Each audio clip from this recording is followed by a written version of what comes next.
No, they think that I just come in there and look for knockoffs, and that's not the case. I'm actually a sharp, smart fighter.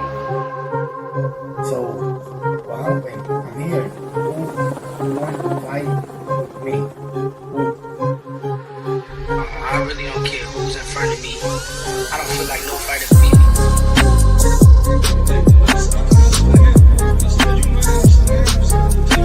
My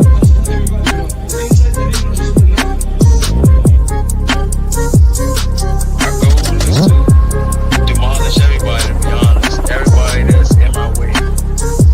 The pinnacle to any weight division is to have all the belts, all of the titles.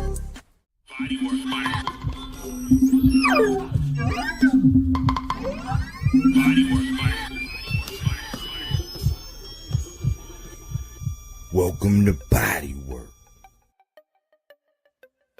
Welcome back.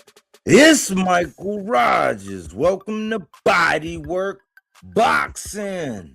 It feels so good to be back. Listen. It's a lot of things going on in the sport. And I know we always get a lot of things on the front end, but rarely do we ever come back and book in that thing. And that's what we're going to do, man, and give the pulse of boxing. Hope everybody out there have all of their faculties in order. But every day is a good day to be able to talk that good old boxing talk. And I've been doing a little bit of research, pondering, putting together a lot of things as far as how the climate of boxing is and how these fighters are moving and trying to follow this bouncing ball all along as I look forward to the sport growing, adapting to the changes in the sport. Cookie Monster, Bodywork, salute Cookie Monster. Mic check, 1 2 1 2, sounding awesome. I appreciate you. Thank you. I need that microphone checker. But in gathering a pulse, I kind of got some answers, and again, this is fruits and veggies, not that Reggie. The reason why I say that, man, because how they say veggies on some healthy stuff, it'll lower your blood pressure and all that. So we try to give you these tools. We try to talk about these things so that you won't get your blood pressure high when we be trying to put it out there, man, so we can have a good, productive conversation.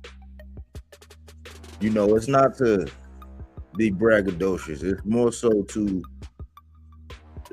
set your expectations. And, before I really get into it all, we got some things, I'm looking at Eddie like, Eddie, what I'm saying? You got a lot of explaining to do. This episode could have easily been first 48 hours, the first 48. Because I always take time to look, like when call-outs happen, and when people say whatever they say after the ring, if they bold enough to say after they win in the ring, if they bold enough to call out the next move, I'll be waiting for the reaction from everybody. Well, we stuck on the same gossipy type things, you know what I'm saying? Like, so I just be waiting. So right now I'm looking at Eddie like, Eddie, and we are going to break that down. We got Josh Kelly and some news that might kind of change your mindset on a couple things, man. We got Oshaki. He is on the Prowl. He is doing everything, man. Him He's not even a younger guy. He's the guy that's in his prime that should be garnering a lot more attention. Well, he got something on the cam and made sure we're gonna break that down. You know, Oshaki, and then after I think it was right after that, him and Lamont Roach, you know what I'm saying? They had their little exchange, man. I like that energy, Oshaki, and we know he's a Highlander. We know. You know what I'm saying? He rolls dolo from state to state. You know what I'm saying? Like he go up in the Lions Den, man, and he take it, and they still not giving him the benefit of the doubt. We're gonna talk about it. We're gonna talk about it. This is a general pulse, the pulse of boxing, where we talk about, you know, whatever comes to mind, structure, but not, you know what I'm saying? Like we're gonna be talking about one individual. We're talking about what's going on right now and what I think is relevant in how you can get some answers, because the answers are right in front of us, but I'm gonna help everybody see it the way I see it, you know what I'm saying? And so hopefully you can put something in your rucksack and march on with it. Lastly, we got Bill Haney, man. You got to start spelling his name with 3 L's. You know, he was infamously known for saying 50-0 in the streets, and a lot of people you know, are highlighting the fact that, man, he found himself, he might have been up under a couple pair of Timbs. You know, they were in New York, but he might have been looking up at a couple pair of Timbs, man. And nobody wants to talk about the blood clot thing, you know. I'm not really going to talk about it. I just think it's odd that nobody else is talking about it. I don't really get into that. You know what I'm saying? It's just weird how I be trying to tell everybody this. It's a code. People stay on code. This is what I be trying to tell you. That's why you can't buy into that. Like, yeah, it's a beautiful concept, but you got to challenge it when people like, because what's the code? And how do we know to hold it to this side or that side? To the red or the blue, to the east or the west, to the big guy or the little guy? Like, how do we even, you know what I'm saying? What's the qualification? That's why it's just too many holes you can poke on it. I think you got to err on the side of doing what's right. If you're vocal about, you know, things that go on outside the ring, and you in the mess hall with your chest out, looking for everybody, then I don't even hear librarian voices about this shit. I'm hearing people saying, nah, I'm not getting into that TMZ. But like, if that's your thing, and you do it for everybody else, see, that's when you start losing credibility for me. That's why I say a lot of you guys have been compromised. We should not be compromised. You know, we're not going to try to scorch our wings with the Icarus effect. We ain't trying to get too high. I always say the Lloyd Banks of this shit, because I could really walk away from this shit. But I'm okay with this shit. I just know how to grab it, corral it, compartmentalize it, put it where it need to be, and keep it moving, man. You know what I'm saying? Keep rock marching on, man. Keep taking them, you know, taking the steps, not the elevator. We just gonna keep taking the steps. Whatever happened to taking the steps? Now everybody want to shoot to the top with that spring-loaded elevator. Not us. We the 300. So I want to salute anybody who take the time out to listen to the channel, man, and what we got going on, man. Salute to Jose Rodriguez, man, a guy who be chiming in all the time. Melazar, he be chiming in, cooking. AC, consummate professional co-host, man, who people be saying in secret, they don't really want no smoke. It ain't no joke. You know what I'm saying? Gotta salute his consistency. Cookie Monster always in the building. Aaron Jones, I know you be working, but I know you be chiming in.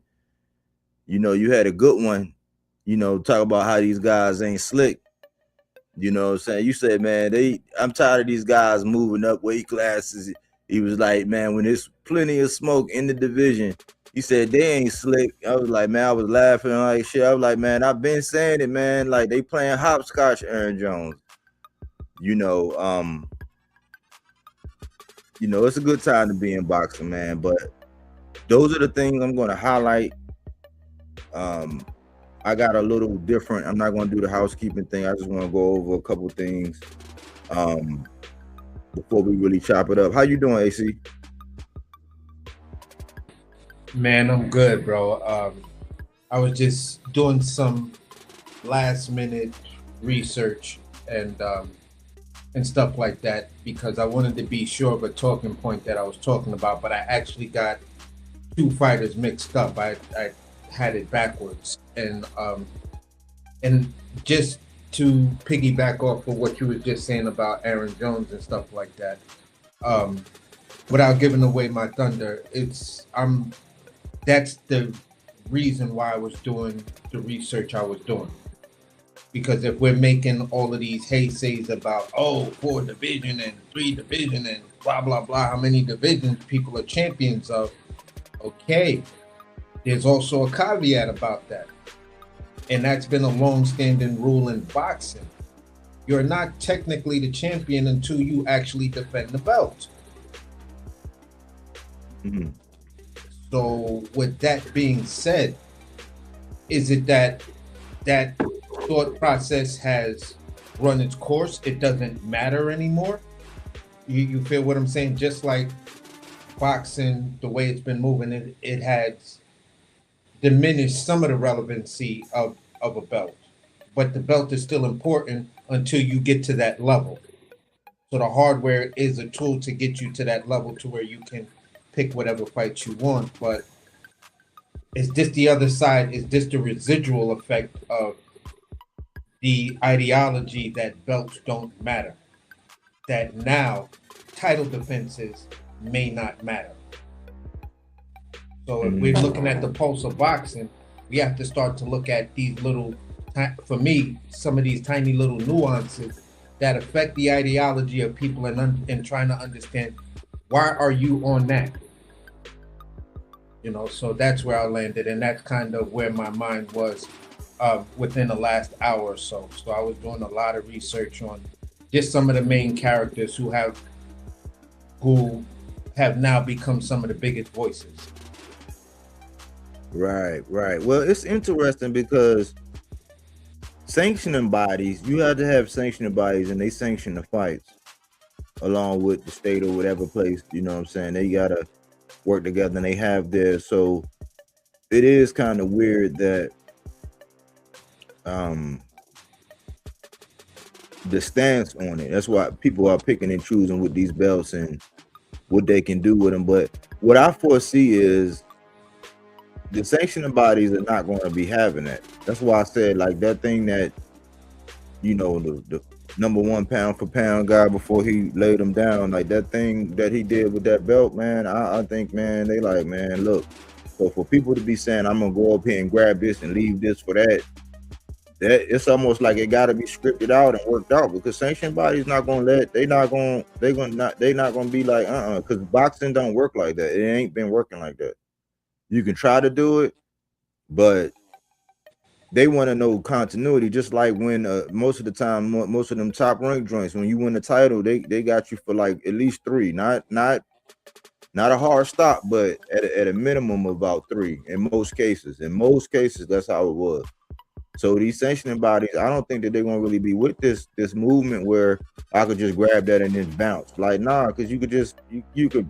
I mean, they want that consistency because that's their money. Like that's their everything. So I don't see how that's gonna work. And you know, for the long haul, short term, yeah, until they catch on. But like that'll be if you know. That's why all eyes is on, you know, the WBO champ and the new, you know, right now to see what he gonna do, because this had been a concern of mine to rattle up shake up the division and for the business of boxing. I thought it'd be good because it'd be different if T.O. maintained it and then you know used it as leverage to go up and do something. We don't even know if that's what Shakur is going to do. Like, we don't even know. We gotta wait. Yeah. But let me get into this before I because I don't have housekeeping, but I do want to go over a couple things, man, because it's been helping me wrap my mind around a lot of things. And you know, I got away from doing my gaslighting, you know, because I thought the culture here was good, but I'm gonna go over that.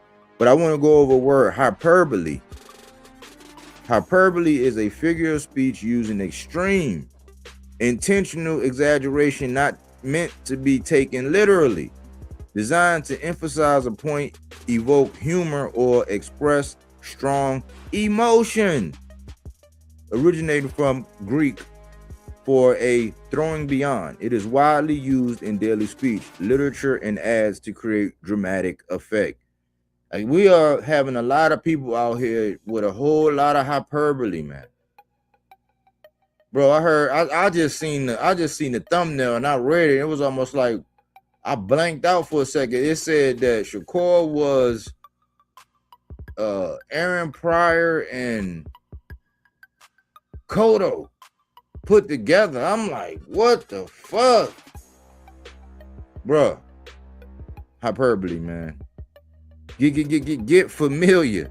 You know, hyperbole, man. Like, I'm hearing a whole lot of hyperbole. I'm hearing a whole lot of people say they don't use triangle theories, but on the backside, like, why are people using triangle theories to do, like, in hindsight? Like, no, man. Making assumptions, man. Like, all this good old boxing, man, and we're gonna be stuck like Chuck on these notions. The other thing is, like, just in general, we had one, what was it, last week? We had one to kind of break up the monotony of just talking about all of the fights, because it was so many fights. We were talking about it over and over again, but we were spicing it up. We were changing up, making a focal point on different fights and fighters and different essences of all of those fights and the timelines and the weigh-ins and what people are saying in interviews. So we broke it up and we had a debate. And I was perusing and, you know, and doing my thing, man, doing my research, you know, watching who I watch and all that good stuff. And I got to thinking, man, what's the difference between arguing and debating? You know, so I got a little piece, man, because this is like an informative joint right here. I'm telling you, sometimes this is the groundwork, right? But I got to do it, man, and have it on wax so I can come back to it and say, listen, this was my contribution. What is the difference between arguing and debating? Arguing and debating look like twins from a distance, but up close, they behave very differently. One is about winning a clash. The other is about testing ideas. Arguing is driven by position and emotion. Someone plants a flag, I'm right, and then defends it, often at all costs. The goal is usually personal victory, to dominate, to vent, to protect identity, pride, or status. Evidence is cherry-picked. Interruptions are common, and listening is mostly tactical, just long enough to reload the next shot. Arguments escalate because they're fueled by ego and threat response, not curiosity. Debating is structured disagreement in service of truth-seeking. You still take a position, but you treat it as provisional, a working theory, not sacred scripture. The goal is clarity, stress testing claims, exposing weak assumptions, and refining understanding. Evidence matters more than volume. Listening is essential because the best debaters are hunting for better arguments, not just louder ones. Bars. A good debate can end with someone changing their mind and feeling stronger for it, not defeated. Here's the blunt distinction. An argument asks, how do I win? A debate asks, what survives scrutiny? There's also a social difference worth noticing. Arguments damage relationships because they frame disagreement as threat. Debates can strengthen relationships because they frame disagreement as collaboration against confusion. In public discourse, sports talk, politics, science, business, people often label arguments as debates to sound serious. That's cosplay. Yikes. Real debate tolerates discomfort, invites correction, and treats being wrong as data, not disgrace. The strange irony is that people who love truth argue less and debate more, while people who love being right argue constantly and learn very little. I could end the show, but that might be just too much for y'all, man. That might just be too much. But like, listen, man, there's a difference, man. I'm listening, man. I'm like, I will come over there and kick your ball all over the fence. But you want to argue. Like Plies, you don't want to debate. People love them home games. When the last time you played away? You don't want to debate. You want to play mind games. Mute people. You know what I'm saying? Control everything. I just clearly define the difference. So a lot of the stuff right here is people want to be heard, which is cool. Get it off. I have an open platform that allow you to just get that shit off. If you had to pull up the title, my lady was like, we got to pull up the title, man, let somebody have it, then boom, this is the station for you.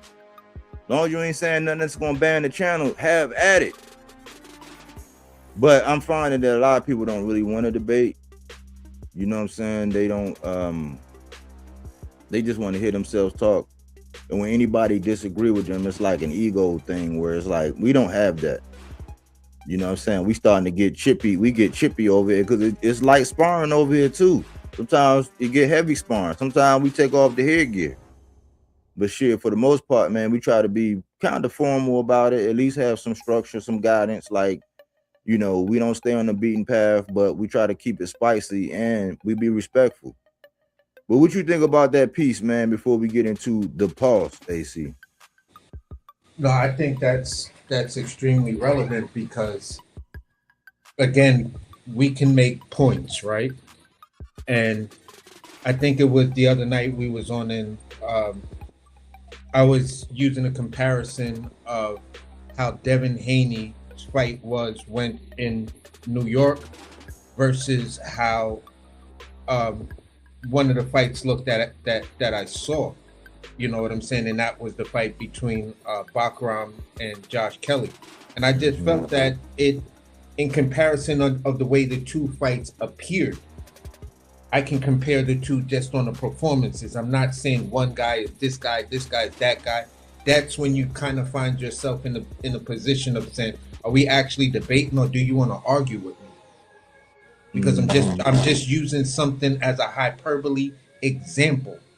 But you're telling me, oh no. See, I know you don't know shit about boxing, because how you go compare Devin Haney to Josh Kelly?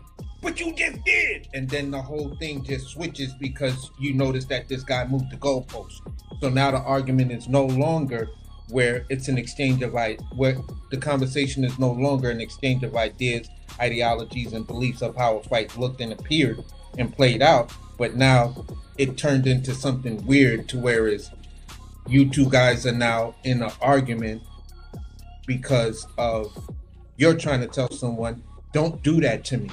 I'm standing on 10. I'm just using it as an example. But you just compared these two. No, I did not. You're trying to make me compare the two. And I'm not looking to play that game with you. So you can easily see how many people try to do that. You can go over certain channels where, you know, where we can say people have mastered that discipline. You can say Shakur is a heavy defensive fighter. You got some of these guys that master the discipline of moving the goalposts and making an argument out of nothing. Now you want to make an argument about a semantic point, which is a semantic point to a semantic point.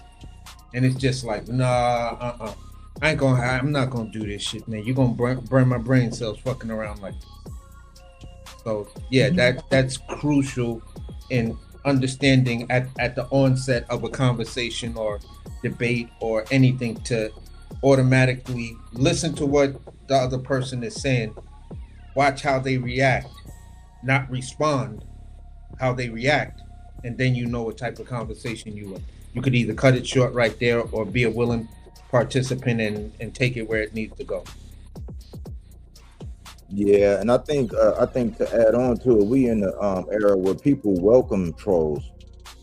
So it's like they'll do that just to put you in that troll, you know what I'm saying, strap you in that troll seat, because it's like the thing now. Like, I don't got time to be doing all that, man. Like, you know, what's the point? What is somebody trying to, because we could be polar opposite. I've learned from people from polar. I've learned a lot from you when we was polar opposites. I've learned a lot from a lot of people that I don't necessarily care for. I listen to about 30-40% of what they say, and depending on who they talking about, when I'm like, okay, cool. But troll, welcome them. Like, if a troll came over, then I ain't never really had to I ain't had to mute them or nothing. We just gonna go oops upside your head intelligently or step on your toes in a way to where you're gonna gracefully bow out, or you know, you're gonna learn something and join the conversation. So I think that's just added to the structure. You know what I'm saying? Some things I'm seeing and hearing, it's like, man, people don't want to debate; they want to argue like power, like plies. But let me get into the meats and potatoes. This is the pause episode 4, and you know, boxing is always going through changes. Like there's constantly like updates to rankings, updates to who's in, you know, championship spots and all of that. So these are some of the pertinent things that I saw going on with the sport. And I'm gonna start on the home front, man. I'm gonna start off with O'Shaquie. You know, he's moving the like how the Brian Norman move, how the Masons move. Like there's certain people who in like the caliber of people they fight, their fighting style, the things that they say, how they carry themselves, how they conduct themselves, what they all about, and the steps that they're taking. Because I think I read this in a fortune cookie. I think this was in a fortune cookie, man. I had got that order of pepper steak. It said something like faith without works is dead. I think that was on a fortune cookie. You know, I think. You know, but a call out without logical behavior and actions follow up after it is dead. That's why we're trying to tell y'all in this series right here, like the whole what the fuck is a duck, people didn't really realize the groundwork for it. There has to be a criteria. Like we got to be able to label it in the category. We got to be able to put it somewhere. But when you're on the prowl and you're moving like a real champ, you know what I'm saying? You got your own like thing going on where you demonstrated belt to ass against somebody of that caliber, and you're moving in all the right ways, saying all the right things. I think you gotta be applauded, man, because we get a lot of hyperbole. We get a lot of people that, you know, call out people, and then just to get the fans all up in arms and yeah, I want this and that, knowing damn well that's not where they want to go. So you get the benefit of doubt all the way up until we find out that that's not who you fight next. O'Shaquie is not moving like that. And I got to give credit to Cam and Mace in this part right here. But just because we give credit, man. Copyright disclaimer under Section 107 of Copyright Act 1976, allowance is made for fair use purposes such as criticism, comment, news reporting, teaching, scholarship, and research. Fair use is permitted by copyright statute that might otherwise be infringing. Nonprofit, educational, or personal use tips the balance in favor of fair. Trying to tip the balance a little bit more in favor of O'Shaquie, man. He a stand-up dude, man. He rolls solo from state to state, man, and he's making all the right moves. But we're gonna listen to this.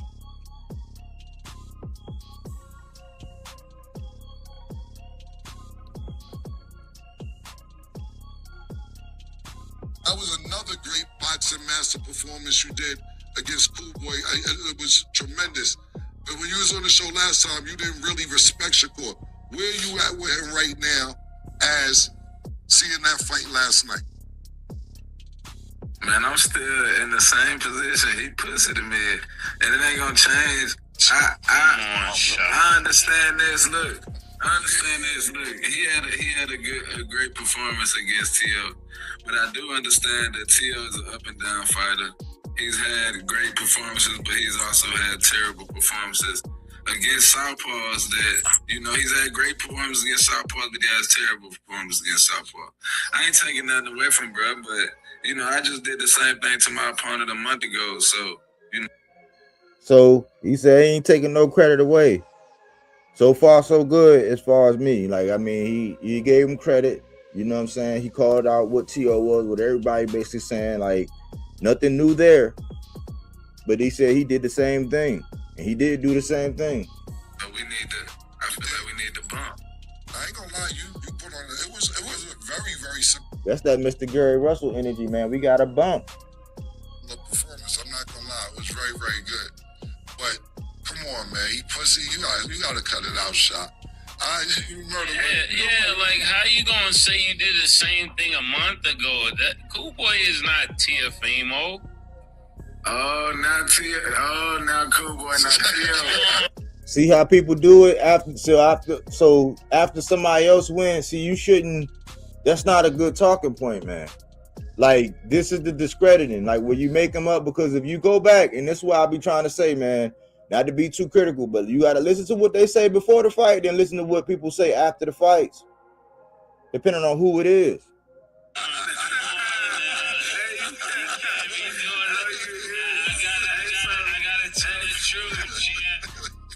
So check it out. Let me ask you something. Who Cool Boy lost to and who Tio lost to? They lost to some of the same people, but that's not. Lost a piece. Yeah, exactly. So who Cool Boy lost to? Cool Boy lost to a Hall of Famer. Anyway, who did Tio lost to? Cool Boy is not Tiafimo. I know you're not on the show doing that, saying that Cool Boy is on the same level as Tiafimo. Are you serious? Before my fight, they was acting like it. Hey, now he's trash and everything to everybody since I don't watch him.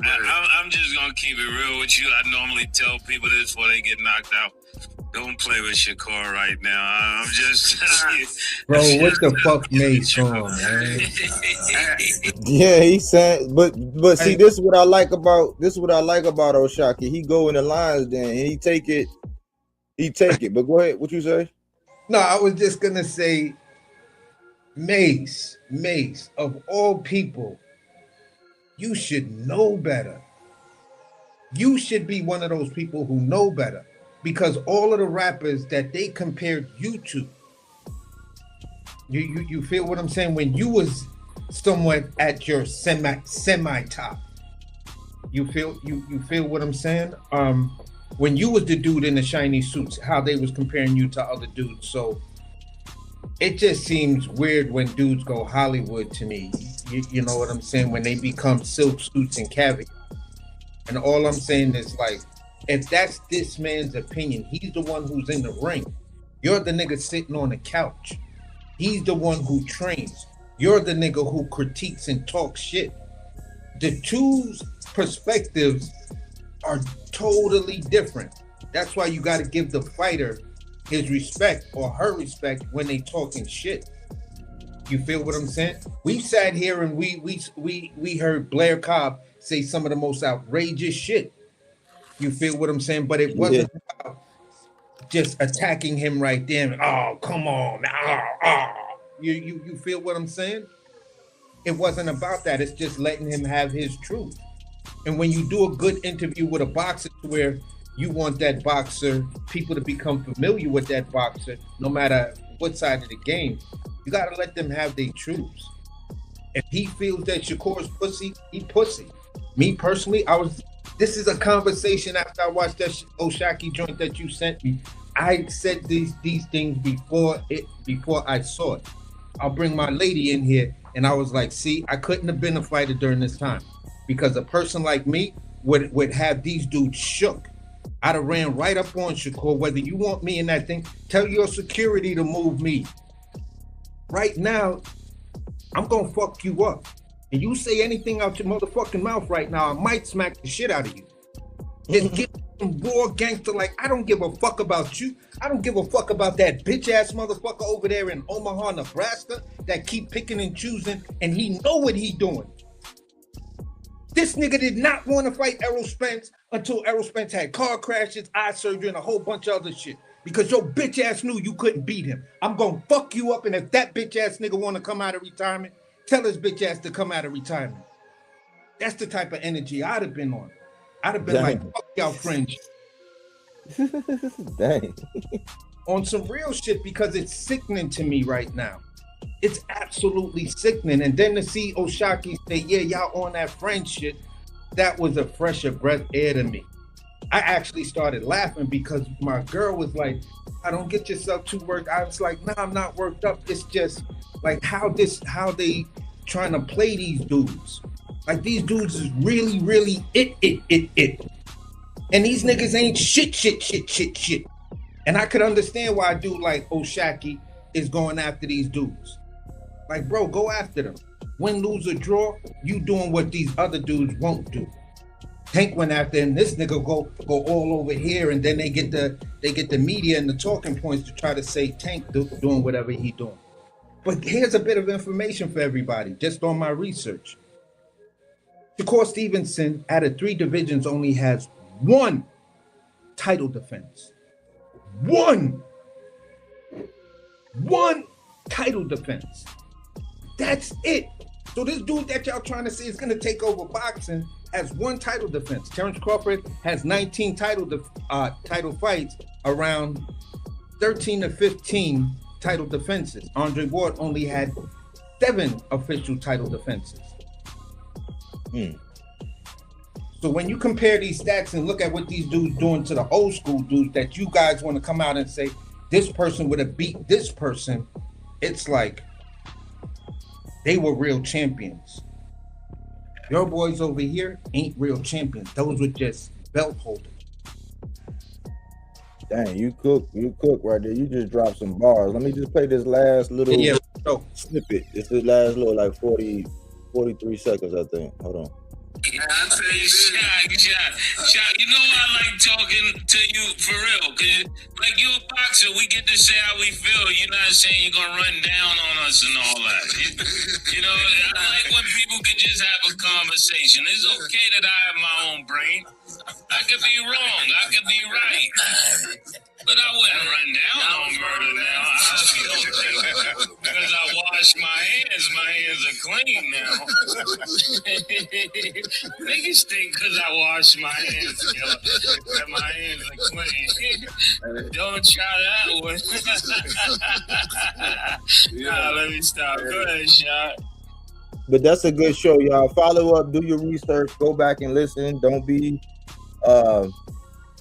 poisoned by my outlook, but go back and look at it, man. I'm happy that O'Shaquie is moving the way he's moving. He went at it with right after that. The full, go back and listen to the full one, because O'Shaquie, man, he talk his noise, but it's like it's real talk. It ain't nothing outrageous. It ain't a whole bunch of hyperbole in it. He ain't putting a whole bunch of extra on it. He just saying it frank and honest. And he want that smoke, but he's moving. This is why I say, do people really love the sport and want to see it grow and sustain itself or not?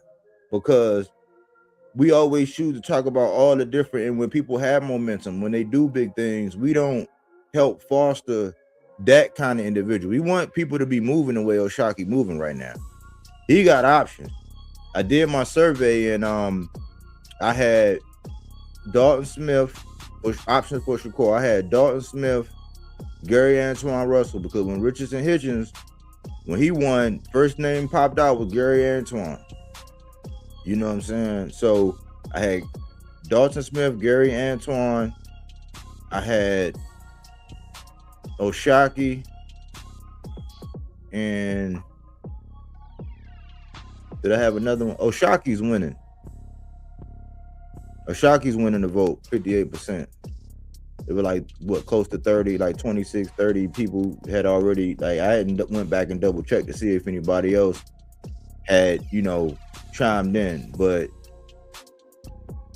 Dalton Smith, Gary Antoine, O'Shaquie, or I think Raymond Morataya. So at 35, Raymond Morataya, O'Shaquie, because O'Shaquie gonna push the button soon as he settle back down at 35 and say that's what he gonna do. He gonna push the button on him. And he's moving like that. He's becoming vocal. He ain't got a fight coming up, but he's keeping himself relevant. Genius move. He went back on there and made Cam eat crow, just like Josh Kelly made me eat crow this weekend. You know what I'm saying? I eat my crow. Oh, ate my crow. Josh Kelly, man, served up some good crow, but we had our little take on that. You want to close out on Shockey before I move over to Josh Kelly, AC? Nah, just as a boxing fan, you just have to love. If you actually seen the tweet beef between him and what's the name, that you would really appreciate everything that Oshaki was saying, and it might make you have a different view on Lamont Roach, which it actually did, because I'm like, Lamont, what are you doing, bro? I didn't expect you to do this stuff. I didn't think you were down with this. So it just, you know, when people make that meal and they get them silk sheets and caviar, it's easy to see where people turn or people's loyalty start to lie.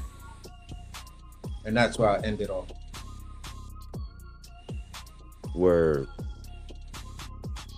Okay, cool. Let's move over to Josh Kelly, and this is interesting. This is why when I say I be doing my research and my homework and all that, and I give shout outs and credit, but look, if you recall, when I did that Boogeyman recertification, this one, when I put this up, the headline read, Bakram could not allow this to go to the scorecards. That's what I read. But because I always qualified, this is before the fight. This was a guy. When you go to a comment section, you know what I'm saying? But this is a guy. Look at this, and I'm gonna bring it home for y'all. Caleb 590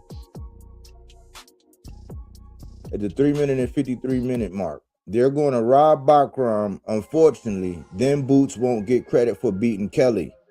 What the fuck does Hearn mean when he says that will solve a lot of problems?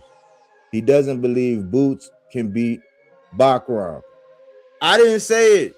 We didn't say it. Like, we not the only ones. Like, this is like I was saying, man, like y'all getting caught up in all the wrong things. And we're going to get to Eddie, but it's important that we do this so that when I show y'all this other thing, when I show you, I gotta play this and it gotta go in order, because just like when that Brian Norman Boots thing, that situation happened, people was just tucking their head down off in the sand and saying, nah, I don't want to hear it. And they wasn't trying to listen to no facts. They wasn't trying to listen to nothing relevant. And we was trying to lower everybody's blood pressure back then. But we gotta come full circle, and I gotta play y'all something else. And again, I'm citing this because it's not mine, but I gotta make this make sense. And I gotta have this on wax. So we're moving on now, but this is gonna make sense, y'all, because this gonna make sense. Trust me. All right, here we are, my man Eddie Hearn. Got a good fight, underrated fight. Yeah. I think. So this is, he caught up with him right after the Moritalia fight. But I'm gonna fast forward. I'm gonna spare y'all some of that introductory stuff. Well, right here, I'm gonna come up to right here. So, quite often when you give a guarantee, it's the safe number for a promoter, because what you don't want to do is give a guarantee of 5 or 6 million and the fighter ends up making 4 million and you're topping up the million on both sides. Do you know what I mean? It's just not good business. So the issue is that because now of the new wave of promoters or Riyadh season or wild new people coming into the market that are prepared to hemorrhage 2, 5, 10 million on a show. Hemorrhage. He said hemorrhage 5, 10. This is the part that nobody talk about. Everybody, oh, big fight and all this, but he said hemorrhage 2, 5, 10 million. Hemorrhage. It makes the actual numbers sometimes look less attractive, but it's just a real life scenario. Right. Do you know what I mean? Right. And it's still a lot of money, but you know. Why do you think Turkey wasn't interested in buying up this fight when he has a... He was, but the dates didn't work, the timing didn't work. This was last year. Originally he wanted Boots to fight at 147, then he moved into 54. And I think he is interested in the fight. But with the ring card next week and February 21st, obviously... So the other thing is, when people be gaslighting y'all, and people, whoever's listening to the playback or whatever, you got to understand that, like, you can't just be like, all right, I want to fight, and then they set it up right for April. They got to look at whoever was on board and whatever they got going on and line it up and all that. So when these talking points come out and I be saying what the fuck is a duck and what's going on, you got to realize it's a timeline to these things. If certain things don't happen, and remember, I'm a parking lot this right here. When certain things don't happen by a certain timeline or a deadline, talking about it or getting, you know what I'm saying, having heart palpitations and all that over arguing with somebody it ain't worth it because it ain't gonna line up with the timeline. It don't be making sense. But let's carry on. There's not much left. You can't do every single fight, and that's okay because we're happy to roll the dice ourselves on it. Because I rate the fight that much, and I think it's a really big one. What are your thoughts of that lawsuit that has been filed against? I mean, one, it's not my business. Two, I don't really know enough about it. I don't like to see it. I've never been involved in a lawsuit like that with a fighter. I hope they can work it out somewhere else.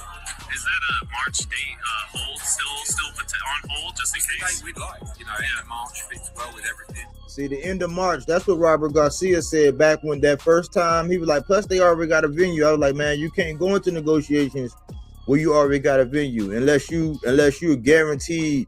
Like it's not even debatable. Like you the big fish. Like you can't even do that. Because it's like, oh, you already got a venue, so you already mapped this out. Oh, so I just got to get down and lay down. Promoters don't play that. That's why I was saying let's watch Oscar and watch Eddie because they're two different sides of the same coin. They do a lot of the same thing. And like Johnny said, yes, the ship does sell on fights. But let him continue. It's a date that DAZN have been holding for that fight. But, you've got Josh Kelly fighting next week against Matsalayev. You've got Xander fighting next week against Prowl. So there's two potential opponents for us. But I just feel like that's the best fight in boxing. So hopefully we can get it made. Do you view the winner of Bakram and Josh Kelly as the backup plan for Jerron? Josh Kelly signed to fight Jerron within his contract. So secret. Yeah, Josh Kelly signed. So listen to this. This is what I was saying. I got the clip. I could play it. I just didn't play it when I said that. But I had the clip. So this is why we gotta go. We gotta be thorough. We gotta do that body work. It's gonna make sense, y'all. Listen. And because he's our fighter as well, publicly, I want to see Josh Kelly win that fight. I actually think he can win that fight. I think it's a very dangerous fight, but he's got the skills to do it. That would solve a lot of problems. Yeah, how well? That would solve a lot of problems. That's when people was like, whoa, like, wow. AC asks, was it Bakram or the IBF rehydration? Obviously, it's not the rehydration because why? Josh Kelly won that belt and it's still the IBF rehydration, but Kelly winning since they already signed him. That's who they wanted to win. He could win. He did win, by golly. But he said that would solve a lot of problems for us. I know you're confident because you rate the fight. I do too. It's a great matchup, Jerron and Virgil. But Jerron is sold out in his home of Philly. But Virgil hasn't been a sellout yet, and Jerron hasn't sold out abroad in a place like Las Vegas where the fight is sold. Why are you so confident that it could make enough numbers to make the fighters? This is a great fight. Yeah, I think Vegas is dying out for a great fight like that. There are other venues that we would actually look at as well, but when you got two guys that draw in their hometown and it's kind of like a 50-50 fight to them, you have to go really to a different place. So Vegas is a good option. I think Atlanta works incredibly well for that fight as well. Obviously we need to maximise the gate, especially if we're laying out a guarantee. Do you think it gets over the line ultimately? And if you had to lean one way, I'm an optimist, so I would say yes. But I understand there are obviously a lot of hurdles. So that's Eddie. That's the whole solve a lot of problems. But walk with me, y'all. Walk with me. Let me show you something. Salute, Melazar. Salud. I'm over here. Yeah. Listening. So I'm just gonna get through this so we all can cook on it because I need all of the facts. What did this say? Josh Kelly, Jerron Ennis is a massive fight. Read my words. Might not be next. Look at the bottom. Published Sunday, February 1st, 2026. So he signed. He had Josh Kelly signed. Josh Kelly denied Bakram's Boogeyman recertification. He edged it out. He won. I said he could not allow it to go to the scorecards. Another fan said, don't take my word, a fan said they're going to rob him. Melazar had to score one way. AC had to score one way. I had to score one way.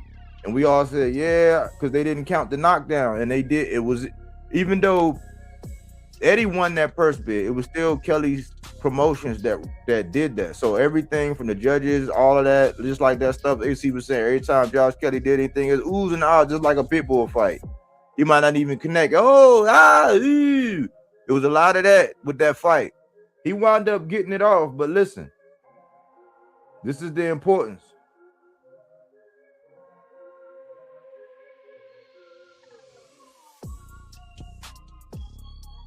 Let me go through this so we can cook with knowledge now. And that's why I say, man, don't let these low-hanging fruit type people just get you all riled up, get you all worked up, and they can't hold you down.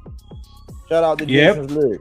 Newly crowned IBF junior middleweight title holder Josh Kelly has got the world at his feet following his win over Bakram Murtazaliev. The 154-pound division is perhaps the hottest weight class in the sport, with a host of star-studded names. Kelly has now put his name in the mix after claiming Murtazaliev's IBF strap and will now look to secure his legacy and his family's future.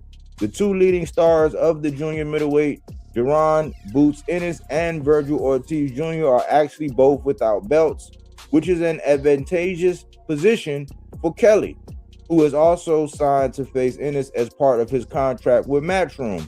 So what is next for the newly crowned IBF junior middleweight champion? There's so many big fights out there. There's a lot of talk about Boots Ennis. Matchroom boxing CEO Frank Smith said he signed to fight Boots as part of his deal. He was open to doing that. Boots has obviously got the Ortiz fight that has been going on for a long time. If that doesn't happen, that's a massive fight. You've got the Abbas Baru, Xander Zayas fight tonight as well in Puerto Rico. That was one now WBA, WBO champion Zayas. That's a big fight that can happen. But he's really in position now in the top 5 British names. When you look at it, he's a world champion. He's always had the marketability. He always had the looks. He can talk. He can do all of it. So he's in position where he can really whatever shot he wants now, he can take. We love stadium shows. And I think with the atmosphere in there tonight, everyone getting behind him, it's definitely possible. Smith also stated that the owners of Kelly's local soccer team, Sunderland FC, had already been in touch about bringing Kelly's title defense to 48,000 capacity stadium of light. Kelly would undoubtedly need a big name in the opposing corner to fill those seats. Ennis would certainly fit the bill, but would time align with Ennis looking to get back in the ring sooner rather than later? I mean, look, Boots, the aim was always to fight around March or April time, Smith said. You know, after a fight like that tonight, it would have taken a bit out of Kelly, of course, but this is Josh's night, of course. It's the fact he signed to fight Boots was always a piece in the contract that he agreed to, but it was never about that fight being next necessarily. Ennis is currently involved in increasingly difficult negotiations for bout with Ortiz. His opponent is now taking legal action with his promoter, Oscar De La Hoya's Golden Boy, and it seems as though the bout is far from being completed. Look, there was always a deadline in terms of making it happen, and we're getting to that point, Smith said at the talks. I'm not going to say there's an exact day because there are things ongoing. There is obviously the situation with Golden Boy and Virgil Ortiz, as everybody knows, is quite public. But we are getting to the point where we need to deliver a fight for Boots. So within the next week or so, I would think, I'm not setting that as a deadline because I'll get myself in trouble. I would think we need to make a decision with what we do. It might not happen. It might not have. That's why I said, y'all. That's why I said I was sitting over here looking at Eddie like, okay, so you got everything you wanted. You lined it all up. Xander Zayas did his thing. You know what I'm saying? The whole landscape has changed. And we are not hearing anything. We're not hearing nothing. No, yeah, you will not. You will not. For Boots Ennis, like I see Eddie and salute everybody. Salute IC, salute Bodywork Rogers, salute the chat. Like I see Eddie using the IBF rules, right? And feed him the mandatories under that rules and the optionals, some European guys that they're not that big of a threat, right? He's gonna keep having boots and he's doing. You're gonna see. You're gonna fight Madrimov or casualties. I don't think, but if happen or but those fights not the fights that we want him for a title and stuff because Sander Saya still with top rank and Rimas over there. Bad Bunny he opened like a production company, not a promoter, more like behind the scenes and use media and stuff to promote you, but top rank still like the boxing promotion. So it's a lot of money invested in Sayas. So I don't see, I see Butsen is like this big threat, and I don't see in a way that top rank and stuff gonna put him with Boots right now. Like I don't see that happening, and I don't see Eddie Hearn with the power or the will to make that happen, like a title fight. So where's the IBF, the WBC, who got Fundora? Why you're not looking for a fight for Fundora? Because Fundora and Butsen is a big fight and will sell massively, but he cannot even bring that shit neither. So I know I feel you. I feel your frustration with Boots and stuff because he got a promoter that sells dreams, sells a lot of smoke, but at the time of delivering, he called the turkey or go here and make his shady move, but never like look Andy Cruz. He was in a theater in Las Vegas. They told us, oh yes, Las Vegas, but where was a theater of 2,000 people, 300 the most expensive ticket because Sofa was closed there, so he can manage the budget. He's like that shady. I think he wanna promote Kelly over there in the UK. He's a pretty boy, girls like him, whatever. He's Olympian over there, and he prefer to use that money in that island over there and not bring him over here and have to deal with all this shit in the US. Like I see it because Dalton Smith versus Shakur Stevenson and Boots Ennis versus Josh Kelly. Papi, that's a co and main event in one card that tell me that shit will not gonna pack the Madison Square Garden again or the Barclays Center or whatever freaking stadium you wanted in all this area.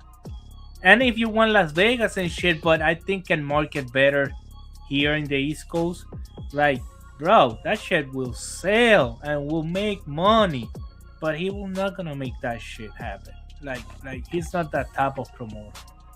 That's my take. Yeah, I mean, and we know that about Eddie. That's why I say, why do we keep letting them get us worked up? But now you see that even when they come out, this is what my point is. Even when they come out and they tell us, oh, we got this guy signed, yeah, he can beat the world, he's a world beater. And so far, I'm not gonna lie, Josh Kelly got the upset of the year so far, according to Bodywork. Yeah. Like he got the upset of that was the upset of the year so far. It's still early. We're at the beginning. But Dalton Smith, don't forget Dalton Smith. He thrown Matias to the canvas. I think that was bigger for me. That because the way Josh Kelly did it, he don't went and fought. He run a lot of rounds, avoid confrontation, hit him here and there, and did that bullshit to accumulate the points. And remember, the referees don't count the second knockdown and shit. So that's what take away for me. But still, that's last year. Like I'm saying, no, this year. Dalton Smith was this year. Was the first card of the year, January 10th. Remember, we start the year with the Subriel Matias Dalton Smith. That was opening the year. That was January 10th, and this card was January 31st, the last of the month. Now we're in February. I know it's early in the year and being so freaking fast. Hold on, what was that? Yeah. Subriel Matias and Dalton. Yeah, I gotta give it to him because it was January 10th. January the 10th. Yeah. And was my guy. You know, Matias is my guy. I don't care and still is.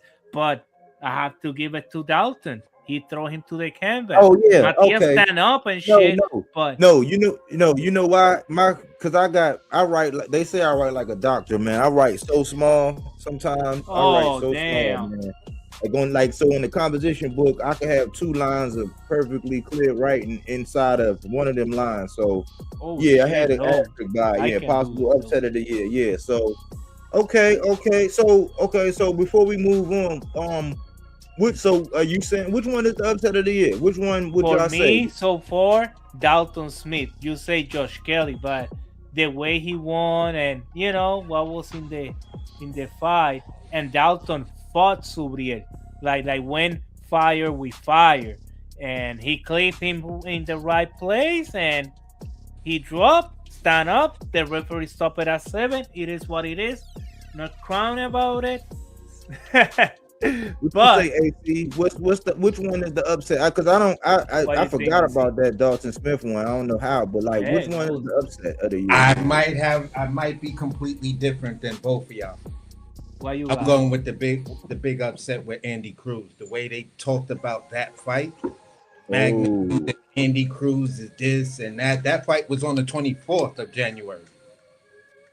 Yeah. That was the weekend before. That was the second Yeah, card. yeah, because to a certain degree, Malazar, pretty much everybody that came on was like, nah. I think Andy gonna take it out. He's just too much of a boxer. X blah blah blah. And you know, it became the elite Olympic pedigree versus the actual just 10 real or perceived to be the 10 real fights that Mortaya had. So in that aspect, it was for me, it was Mortaya keeping his belt, but the upset was the superstar of Andy Cruz. well, good point. You put another iron in the coals or whatever. So yeah, good one. But let me address this one thing right here. Okay, so I was asking Johnny. Like I understand, like okay, so nobody took Josh Kelly serious, right? We could say inactivity and all that, but he pulled it off. We gotta give him credit. He pulled it off. Nobody saw that shit coming. That's like the Rolly versus Ryan on steroids and shit. That's like nobody saw this shit like that way, and for that, and like the little no knockdown. It was controversy in there. It was knockdowns. It was boxing. It was stalking. It was adjustment. I thought it was back and forth. It was a real fight. So what my point is, Johnny, this is what I'm trying to ask. Like, please stick with me on this. Stick with me. Bakram, Virgil and them, Robert Garcia said Virgil and them didn't go after Bakram because of the rehydration. We was like, I don't know. Man, AC was like, I don't know, man. That's like, man, come on, man. I don't know. But I kind of gave him a little reprieve because I was like, well, the rhabdomyolysis and stuff. Okay, cool. I'm not going to beat you up about it, but it's not like that's not really copacetic. So that was one person. The unwritten rule was he called out after Lima, he called out Bakram. Bakram responded. He said something about the Cub. Jamel responded.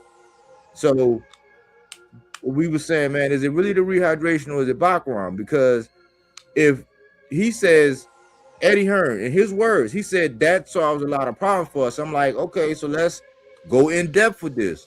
How does it solve perhaps one of the biggest problems that everybody talk about, which is the 10-pound rehydration? Because when Kelly won that belt, being that you don't have a belt that they're going to recognize. Now, I think he got that IBO or whatever, but they're not going to recognize that as a unification, which would null and void the 10-pound rehydration. Now, if it was one of the other three sanctioning bodies, the WBC, WBO, WBA, then yeah, it wouldn't be no 10-pound rehydration.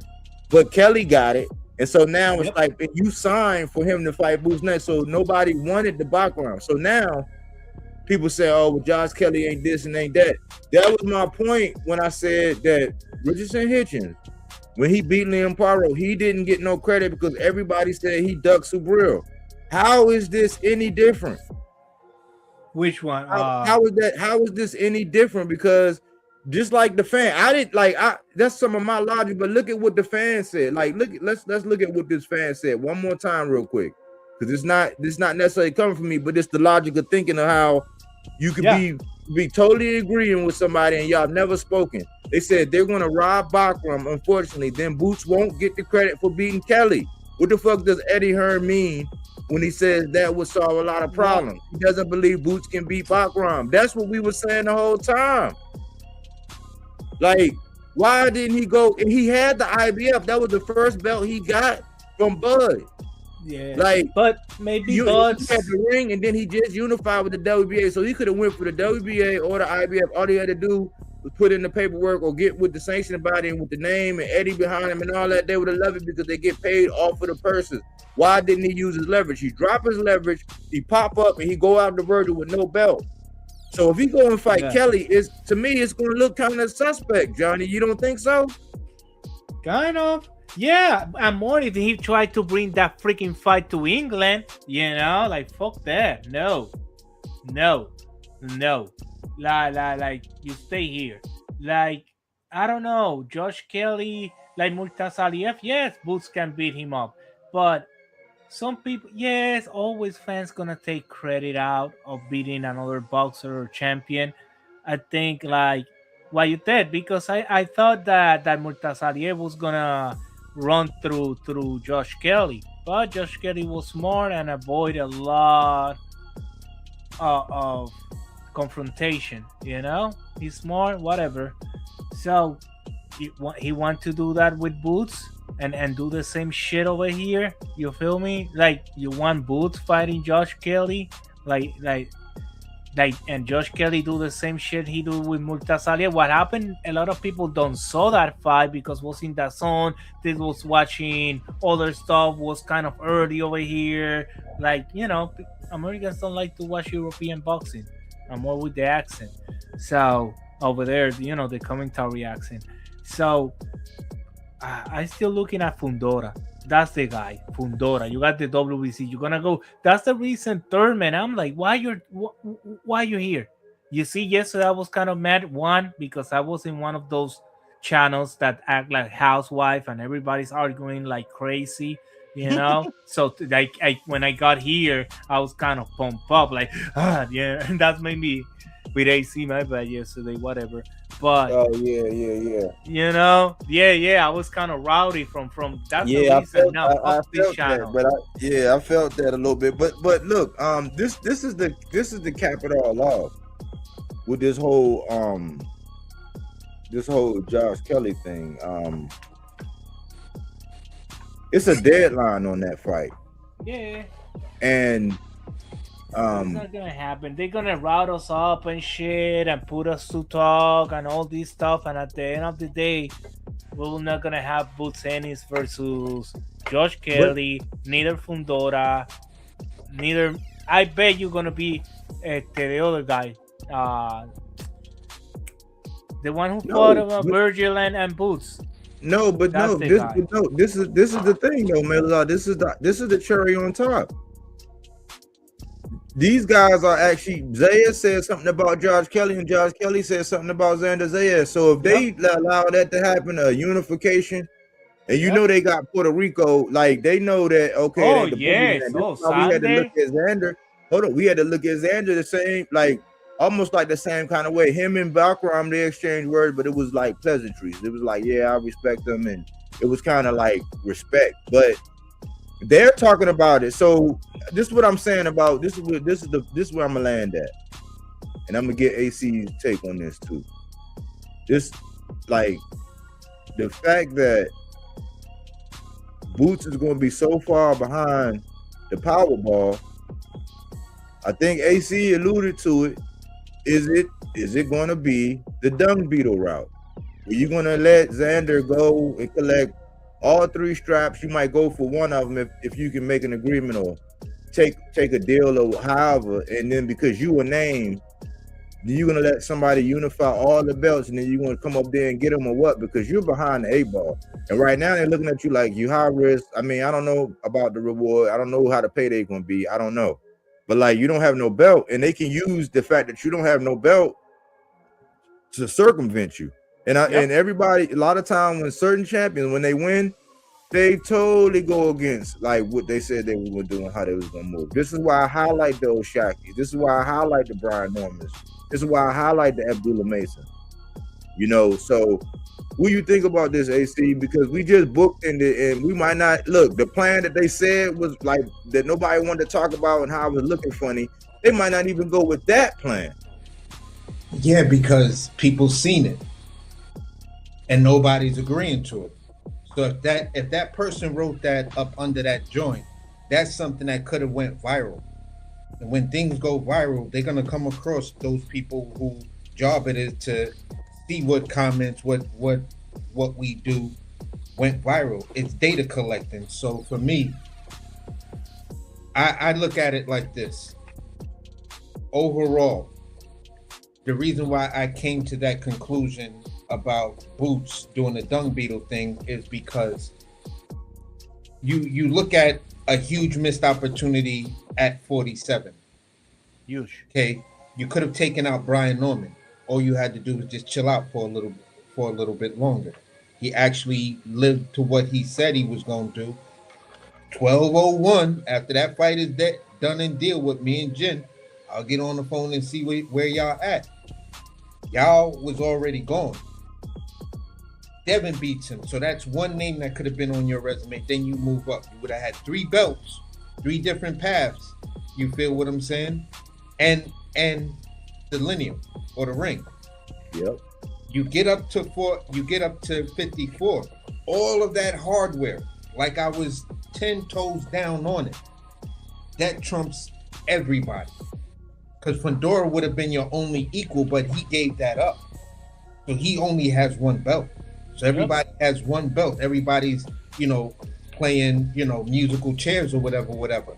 So you had the lot of who you was going to pick. It was a bunch of ducks, and you got the BB gun with the compressor on it, and you just got to shoot whatever duck down you want. So he didn't do that. He went the IBF route. Now Josh Kelly gets a victory that everybody was thinking, if you go up to 54, that makes the most sense for the talent that we see you have, and we giving you the eye test and basically what you did over there. Okay, prove this nigga's not the boogeyman. You didn't do that. So here it is now, 2 different dudes, names that could have been on your resume, and we're not even gonna go through the numerous names at 47 that could have been on your resume. We just gonna stick with these 2 guys. And at the end of the day, it's 2 big missed opportunities. So what else could there be for Boots at 54? 3 AC, because not to mention, before he did that unification, he had an offer to fight the Virgil fight for a big fight, and Turkey was paying us over with the bag and everything. They said, nah, we stand down to unify. Now he went on to unify, but they did that. So he messed up a big payday for both of them guys by saying no. So for me, I was only keeping it on the fights that we, the Turkey thing and all of that, they'll try to muddy that up even more. But we have clarity on everything that was going on at 47. Okay, the first option, they tried to muddy that up. But there was a clear-cut, hands-down option that came 2 weeks before Brian Norman fought Jin Sasaki. That clear-cut option right there. It's undeniable. It's he's asking for too much money. No, this is 10 times. None of that mattered anymore. At this particular point, it was A and B. Over here, it was A and B. These are 2 clear opportunities for guys that you could have had on your resume, and then you would have been where you wanted to be. On top of that, now let's say if the Virgil fight did go through, you'd have went up there, smoked Virgil, then turned around and said, I want Bakram. Who would not have given you that? They would have told Lubin, like, bro, sit your ass down over there, man. You gonna take this couple of $100,000 and you gonna sit down and be quiet. Because you ain't moving no needles.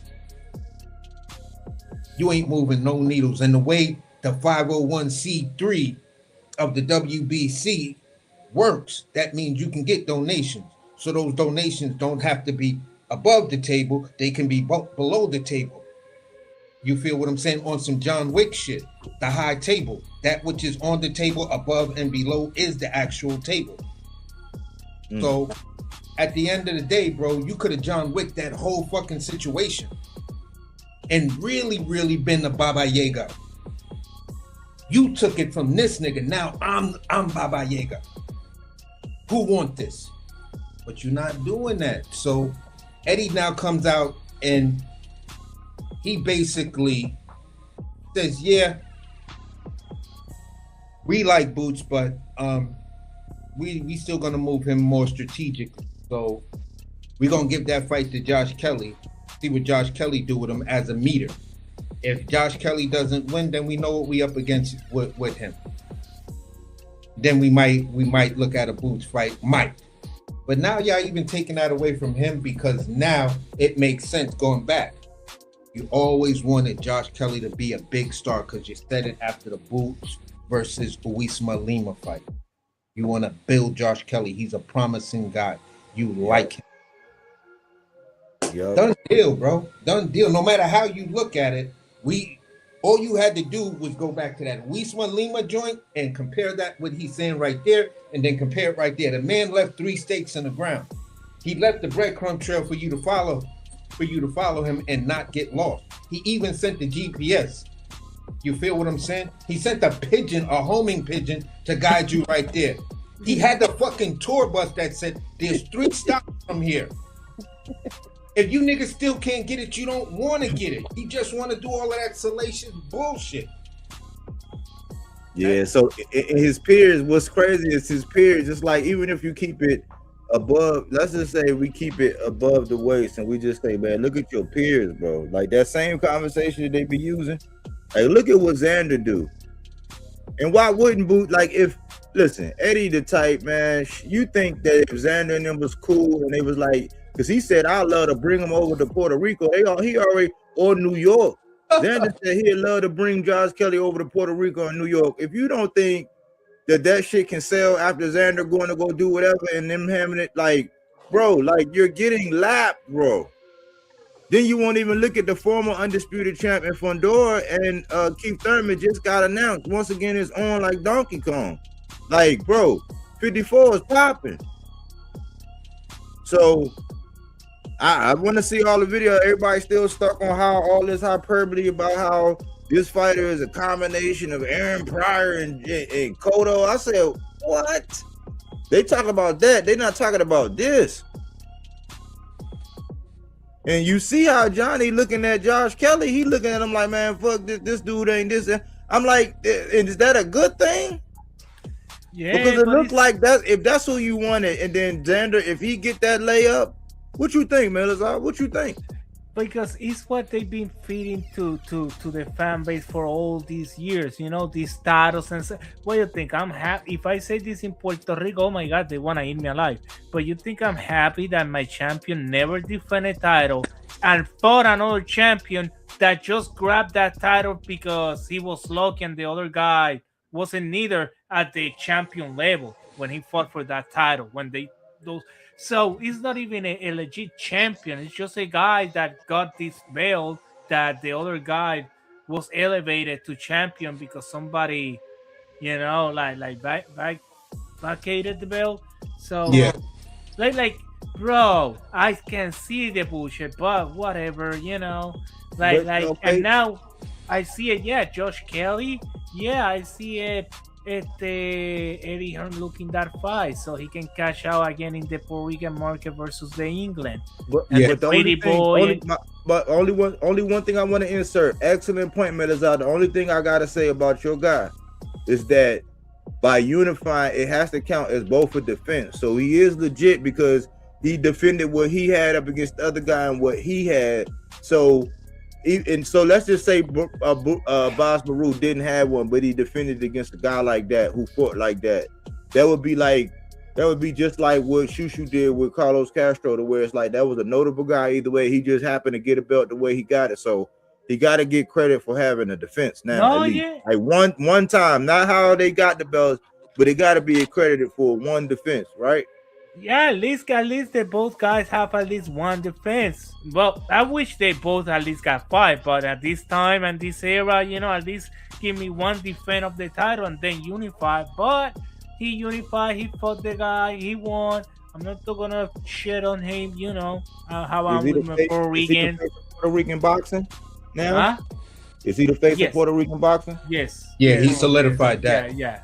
I give Yeah, he him. did. I between did. him and Shushu, it's a tie for me of actual performance of the night, stuff like that. So just to answer Johnny's question, I'm thinking maybe a Nikita Zoo. I might take Brandon Adams off the table because he's actually sitting at the number one spot for the WBO belt, and there may be some politics in that. Well, But I got you. Hold on, just let me yeah. get this last name out. Theo Min Hin. I'm completely fucking this dude, but he's the 7th ranked guy in the IBF. You feel what I'm saying? Both the guys, this guy that I'm mentioning right now, and Bakary Samaki, they both have 18 fights. Both of these guys are 18-0. Josh Kelly is 18-1-1. So it might be an interesting dynamics. Same thing. I think Nikita Zoo is the less talented, but he's building a nice little name for himself. But Josh Kelly, I'm gonna say it like this, bro. They're gonna give you somewhat of a medium type touch, something to like make him look good right now. Yeah. Yep. But they got to get their money out of him. Exactly. So I wasn't necessarily expecting any major moves. It's just the appearance. But knowing the level of fighter that Josh Kelly is really kind of on, they're gonna move this dude strategically and build him into one of those UK stars. Think of Ben Whitaker, Anthony Joshua early on. They're gonna try to do that. Wow. Yeah. Hell yeah, he's a pretty boy, and they invest a lot of money in him. Exactly. He got that He little look like Tom goodness. Cruise. This dude look like Tom Cruise, man. I keep saying Tom Cruise. Yo, but you know who is competing for the face of Puerto Rican boxing? This two gonna get you guys for surprise. Shakur Stevenson. Yeah, I seen that. Yo, Yeah, I saw that. I said, man, they pulling out strategic Stevenson. That's why I call him. Hey, he got everything in order. He like the little dude from that movie Fresh. I don't know if y'all seen that movie Fresh. Yeah, I seen it. He like that little dude. That's how he moved, like that dude from Fresh, man. He gotta have all his ducks in a row, and man, he's the machine. You talk about the machine. Is the machine. So you gonna convince me you want to be the face of Puerto Rican boxing? I want you to come out on your next interview, do your whole introduction in Spanish. Nah, it's gonna be a Berlanga. But you know how it's gonna be, He got the Black American market to speak. He got the top shows, all this stuff that he can use the American market, and got the Black people, the American, and then now he grabbed the Puerto Rican people too. So, Papi, now he's gonna make the bag. I see it. I see it. Hold It's okay. on, Melazar. I'm not hating. Let me ask you something, Melazar. Like, how do you feel? Because I'm like, okay, you at the stage where this the biggest fight. You're going up against T.O. It's for the lineal. It's for the WBO. All of that good stuff. Like, is it the time? Because have you seen him done that before? Yeah. He put out a Puerto Rican flag before. He have it in his pen in other fight. Like he used it before. I saw him before. But and that was always in Puerto Rico the fight. But in this one, he have the flag. But the important part that he put a show. You feel me? Because for us, okay, you don't knock down. I know your hands are not that strong and stuff. But at least stay in the pocket and fight and give me a show. Don't give me David Haney. So for us, that was the part, right? Like for me now, it's don't come to me with a corner bend. If you're gonna use that flag and you want our support, because we support anybody, you know how it is. Fuck it. But if you want to put the flag and represent like that, you better give me a Dalton Smith, a top like a Hitchens, a Rosso, or somebody right there, top 3 to 5. If you want to just defend it, you feel me? Like you cannot give me bullshit now a corner bend because then I'm gonna get mad. I'm gonna be completely different on my answer to why. For me, if Shakur was gonna even try to become the Puerto Rican face of boxing, number one, you have to have a card in Puerto Rico. That's to me, that's a given. You got to do that, bro. And it's got to be against a worthy opponent that makes Puerto Ricans want to come out. Outside of that, you feel what I'm saying? Now, if you're gonna be the bag, Puerto Rico goes through its shit because this is geographical, because ocean levels have risen and the storms have become more increasingly powerful. So the next time we go into, after this summer, going into hurricane season, when Puerto Rico get hit, I'm expecting you to be one of the first people over there. Oh, shit. You to be there. I expect you to be there before Jose Andreas. This season is not gonna be that bad. Yeah, so hopefully. Even if it's not that bad, so fucking what? I feel you. Just fucking go there and show your support for what would be your homeland. You're born in America, but your homeland is that little island right there, bro. So show some support, make some investments, buy a fucking home there, start a business there, start a boxing gym there. Jake Paul did. Jake Paul did. So actually, see what everything that you were saying. That's why we said Jake Paul, because he did. He went over there. People don't push him away. He did all that. Like he helping hurricanes. He opened gyms. He helped the young boxers. So that's why we ended up supporting him. You feel me? So yes, you're right. Yeah, you're right. You're right. So the word. So is the word? Be honest now. Is the word that all of your Puerto Rican brethren, y'all fully accepted and embrace Shakur as y'all? Well, let me tell, like 80%, I think. Like not like Subriel, ¿tú me entiendes? Not like Subriel, but like accept him. Like, okay, you're gonna use our flag, you want our okay, yeah, but not rooted. Still like a 20% out there. Like he don't represent me, but most of them, they're way too pale. And then I told them, I think you're way too pale to call yourself Puerto Rican. You don't represent me because you're too pale. You don't burn brown when the sun hit you. Boom! You know me. I always throw freaking fire if you sound stupid. Like, yeah, bro. Come on. Okay, so I mean was that surprising to you, AC? 80% they've ingratiated with Shakur. Accept him, not like embrace it yet. But the number really doesn't surprise me because when you kind of like go back and look at Camacho. Yep. Like Hector Camacho, literally probably been to Puerto Rico twice, but he was so Spanish Harlem. Yep. Out there dancing to Ishmael Rivera music, Celia Cruz music, at the every Puerto Rican Day parade when he was champion, all of that kind of stuff. Oh, he used to be in Puerto Rico a lot. Oh my God. You know what I'm saying? Come out with the Boricua flag, the shorts. That was my first one. He owned a bodega. As a kid. He owned a real bodega. I was so fan of Camacho. I even have, in the front of his hair, what he used to do, that Rabito would say. I used to have that shit as a kid. Imagine if I was a fan of him. I said that was my first. When he lost to Chavez, that was my first loss. Oh my! And I was a kid. I was like 8 or 9.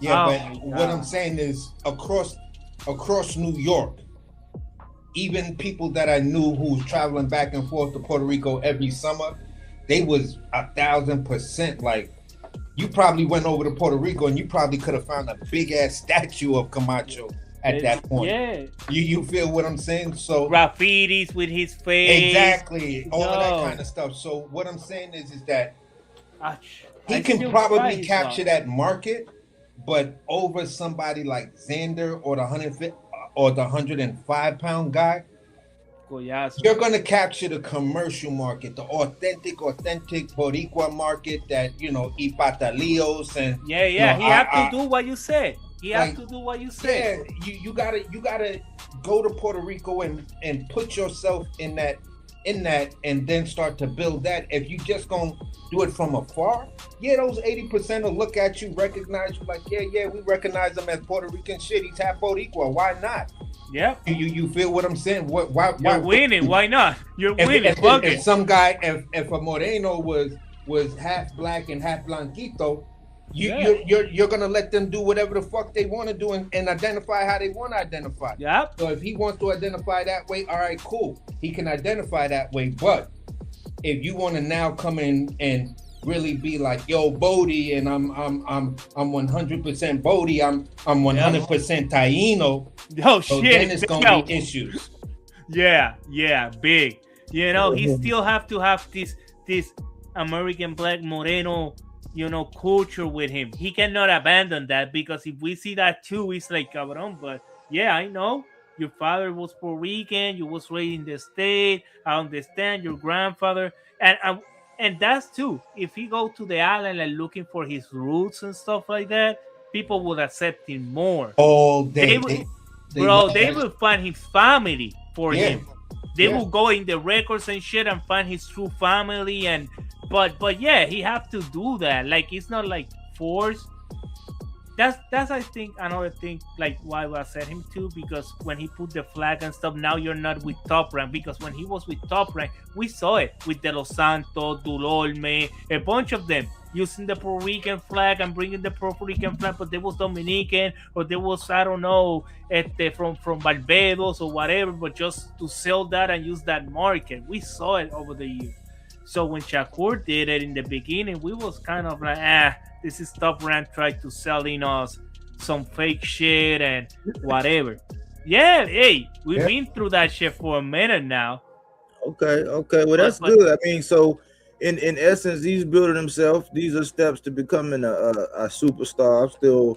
I think he still got, you know, I think he got a couple more steps for superstardom. But he built a fan base. Sounds like he built a fan base amongst the Boricua. But it's picky, because he pick up a fan base too that you hear me, we're very picky. Like, you cannot be doing this gangster shit or pretending to be because you're gonna put, like, now if you choose the Puerto Rican fan base too, you have to act a certain way too. Like, we are very. You hear Keith Colon, how he say it, like, just Puerto Rican is not saying Puerto Rican, you born in the island, whatever. It's the way you present yourself, the shit do you do. So now we're expecting you be more action, better opponents. So it's a lot of stuff that go through. Like, if you're asking something, okay, but you have to give back. Like, it's a bunch of bullshit. Whatever. It's your show. My bad. It's all good, man. The last thing I had, you know, I wasn't going to talk about Bill, but like, we gotta spell Bill with 3 L's now, man. They had that man looking at up under some New Balance and some Timberlands and, you know, some other things, but nobody's talking about that. I'm like, wow, like, but everybody wanted to talk about Tanky Tank, you know what I'm saying? Like, I'm like, wow. So always let's I don't know why. He's another black man making it, fighting, doing his thing. Like, instead of, cabrón, be proud. Okay, because mira, Shakur, I see it different. Tank, I see it different. Crawford, I'm not gonna be clashing this guy and dismantle each other. When these are our boxers at the end of the day. Like, if I do that, what the Europeans gonna do with it? No. Boots, United, each one is in their, when they're in the same division, yes, I want to see them fight. But if they're not in the same division now, what I want to make like this, I want to still see Haney versus Tank. Bro, look at him. He's 147, just like freaking Ryan Garcia. Ryan was stupid to get all these stipulations and shit, but both was huge to be in one. Look at them in 147, and they still looking like they can do 160. So the fall. Let's move on. And and let Tank go through his shit and whatever. I don't like that. Like being throwing shit to somebody down, or nah, bro. You don't need to destroy somebody to make yourself relevant. That's me. And for me, at the end of the day, um, that whole situation with Bill was kind of like full circle. You know what I'm saying? You've been extremely vocal, been really, really trying to push the envelope. You and Ryan got into it, then you and Brian got into it. So there's been that steady climb of you guys, Team Haney, getting themselves caught up in these behind the scene brawls. You feel what I'm saying? So, bro, it's just karma, and at the end of the day, that's where I chose to leave it. You know what I'm saying? As far as where Bill is and the level of stuff that the level of shit that he talks, I honestly really don't have any real issues with Bill, because to do what he did in the way he did it, and his son is a multi-millionaire, that's a chess game right there. Mm-hmm. You know what I'm saying? Because you're balancing things and you're going into different places, taking bits and pieces of things, and now, instead of your son having those huge athletic abilities that can have him adjust and stuff like that to any situation, y'all have it plotted out to whereas this style beats this style, this style beats this style.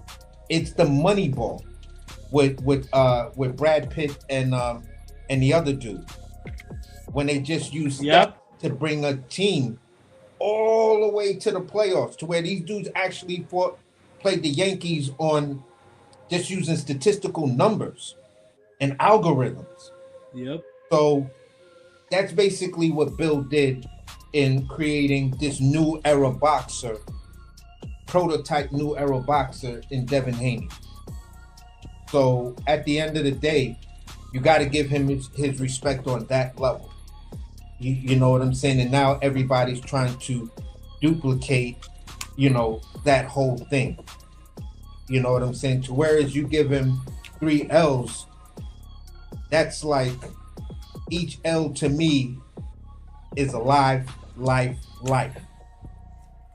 You feel what I'm saying? So, like they say, a cat has 9 lives, Bill Haney has 9 lives, maybe even more.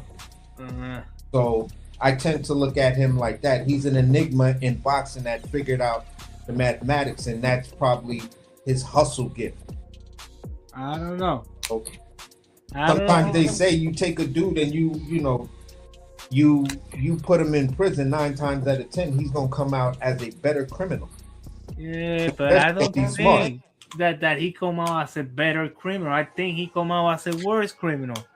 like, bro, he keep doing this. Like, he cost Devin Haney so much money so far. He got him slave out to the Turkey because he cannot sell over here. Like, he push away so much money, so much people, so much fans. Like, people don't even want to tune into to Devin Haney, not because Devin Haney's style or whatever. At the end of the day, people, whatever, is his father. Like, and now these brawls, everywhere that you go is a freaking brawl following you. What the hell is this?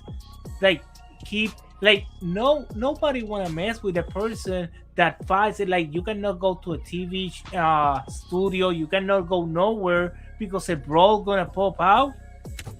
You're worse than freaking this back in the days, Death Row. You remember that record deal?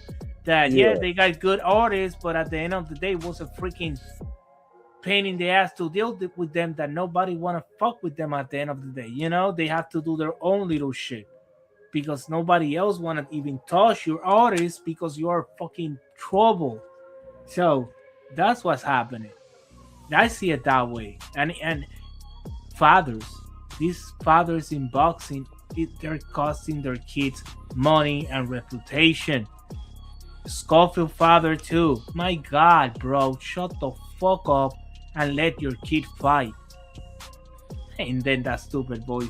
It's I don't know. It's I think these fathers wanna be what their kids are right now when they was younger, and they're using their kids as that tool to be relevant.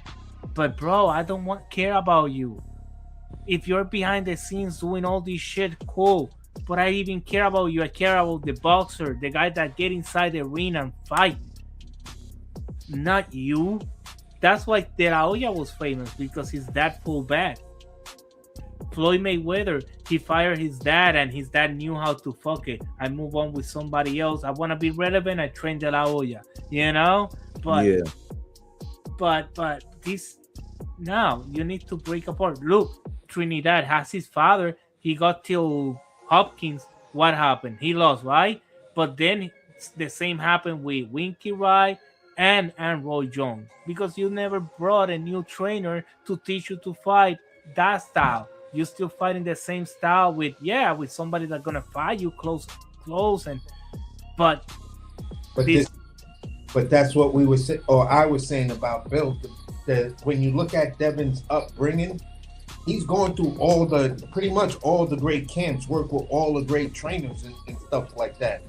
So he has that stuff, and each one of them showed him something different. So if Devin Haney needs to cut off the ring, he worked with trainers that actually know how to cut off the ring, that can train you fundamentally how to do that stuff. You know what I'm saying? I'm gonna ask this question. I asked myself this question. Did Bill take money away from Dev in some of the things that he did? I can't say no, and I can't say yes, because it's a gray area. Because when you look at it and you look at where he is right now, he's got one of the most lucrative. He's got, within the realm of who's left in boxing, he's up there probably with the top 5 guys who have lucrative deals, per fight deals. You feel what I'm saying? Now it's just a problem with finding a dance partner, because the money is so high that it has to be relevant, and that all depends on what Ryan Garcia does. And he only has just, I think, one more fight with the dude. So at the end of the day, he kind of made out like a bandit, and now he gets to go on and do something different. If he wants to leave boxing, I think the kid made enough money. I'm just saying, I don't know, but if you're that relevant, you don't need to find a good name dancing partner with you to sell a fight. Like Canelo have you these guys like Berlanga, Munguia, the Parker. Yeah, but we could Canelo, and he sells stadiums, because he was the bag. Roy Jones, when he sell you stadium with any guy that he fought. Just why? Because he was Roy Jones. He was the bag. Sab Judah sell you mad places, even with losses. Why? Because he was Sab Judah and was going to entertain. You don't need to have a big name dancing partner to sell. Devin Haney now, he needs somebody that can bring that amount of money that the Saudis are putting down as a loss now, to give it less to this guy, so I can level it up the pay, and I can maybe make a revenue. Maybe if the name is right, maybe I can make a revenue. So here's what I'm saying. But if he got a good deal, Judah, hey, good for him. Let me just do this real quick. Let me see. Just real quick.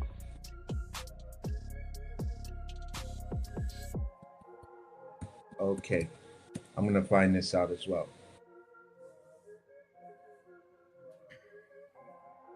All right. So, okay. All right. If you look at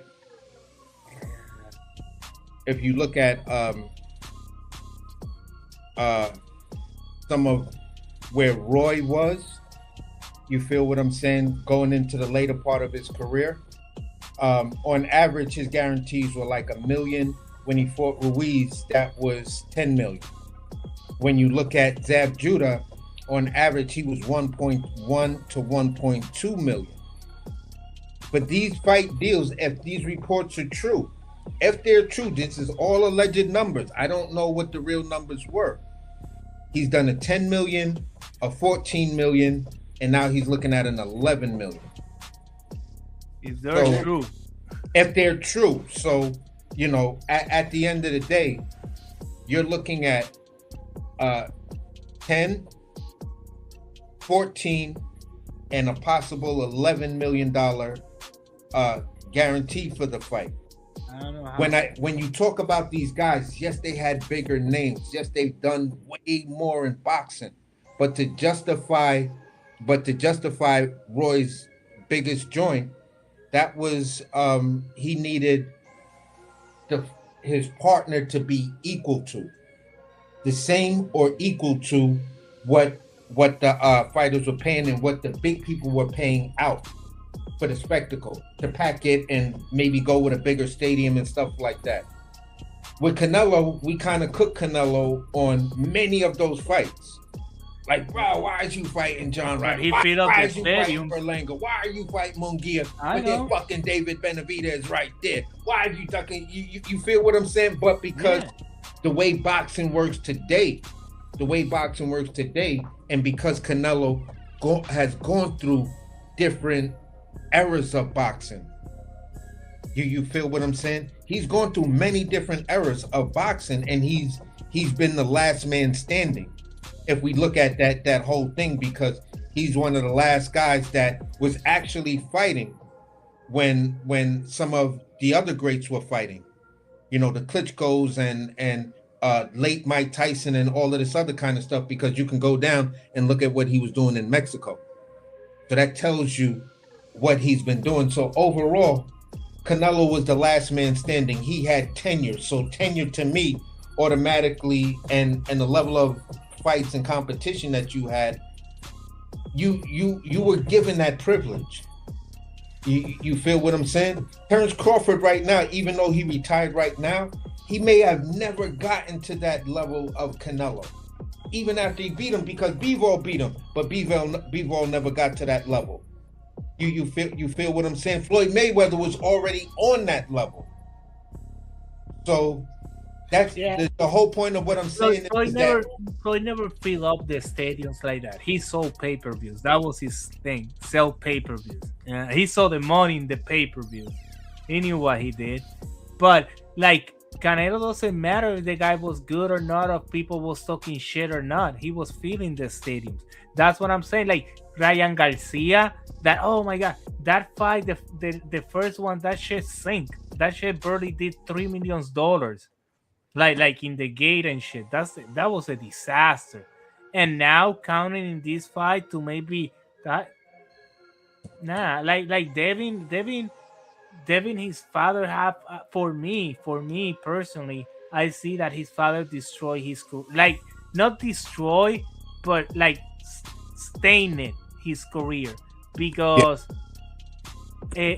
like people that when I was like that, because when I'm gonna be in a panel, whatever, I was not gonna put my feelings when I talk about a boxer or whatever, but people like the impression that his father gave to the people when he was doing all these media stuff back in the days and shit. Now I say back in the day, that was like 2 years ago, right? But now he's not in the media like that. Like, bullshit is happening behind the cameras and stuff, but push a lot of people away. Like, they're not even interested. And now he have to go to all these events where there are fighters looking for fights, you know, trying to, let's see what fight I can get that will generate this amount of money, instead of being the bag. And anyone that fight you will make money because you're the bag. You bring the people here. You're the star. Now he needs to find, and that's where I am with him. You know, I wish him the best, whatever. Like, then that's but why his father. But that's why that little short light-skinned guy from Baltimore says it all. You know what I'm saying? So yeah, you're not big enough for me to talk to you. Maybe they was talking before, and his son started to talk shit because I see Bill now trying to be more businessman, but these kids following him are not. They got this kid mentality and they're doing stupid shit. You know, like I see Bill turning around and say, damn, I fucked it up doing it this way. Let me try to do it this way and maybe, but your entourage, right? Entourage is like, it's fucking it up for you. So let me ask you this question, Malazar. So let's just say, right, you want to make your entrance into a certain sector. Do you make a quiet entrance, or if you feel like you got big balls and shit like that, do you kick in the door, wave in the 4-4 type energy? So what I'm saying is that in between two, you can make your entrance quiet, like an Abdullah Mason is doing, or you can come out and you can be on the Biggie shit and kick in the front door, wave in the 4-4. So some fighters can do it like that, and it works, and then they just tone it down as they go along, as they really understand the business side of it. And some fighters do that quiet rise, and then once they get there, now you can't shut these motherfuckers the fuck up. You feel what I'm saying? They start saying stupid shit like a Terrence Crawford, doing stupid shit.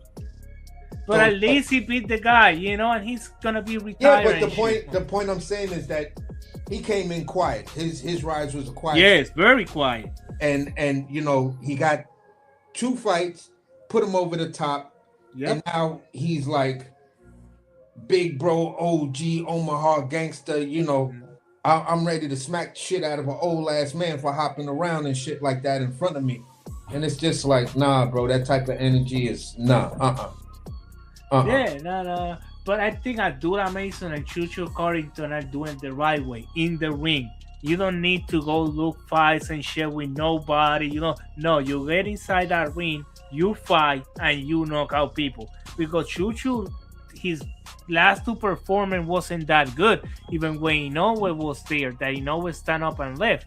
Like you know, like people were saying, Chucho, and what he did last Saturday. But knock out the guy, now everybody's talking about him. Sad Judah, he always reminds me that Sad Judah. Abdullah Mason, his hand speed remind me so much of young Sab. But anyway, like he's doing it too the right way inside the ring. You don't see him in chats. You don't see him in these channels doing stupid interviews and shit. No, you see him in the ring, training, fighting. That's it. Yeah, and because people are talking about him. He's doing it in a way that's actually a bit of both. He doesn't kick in the door. He bangs on the door. Boom, boom, boom, boom, boom. Makes you get your attention. So when you open the door, he got the burner out on you. Like, yo, listen, this is a robbery. Don't make it a homicide. Everybody be calm and cool. We'll all get through this together, and everybody will go home safely. You know, that's the way, to me, Abdullah's doing it. Yep. You know what I'm saying? So Devin and Bill came in with the kick in the door type thing, and now they're trying to quiet it down.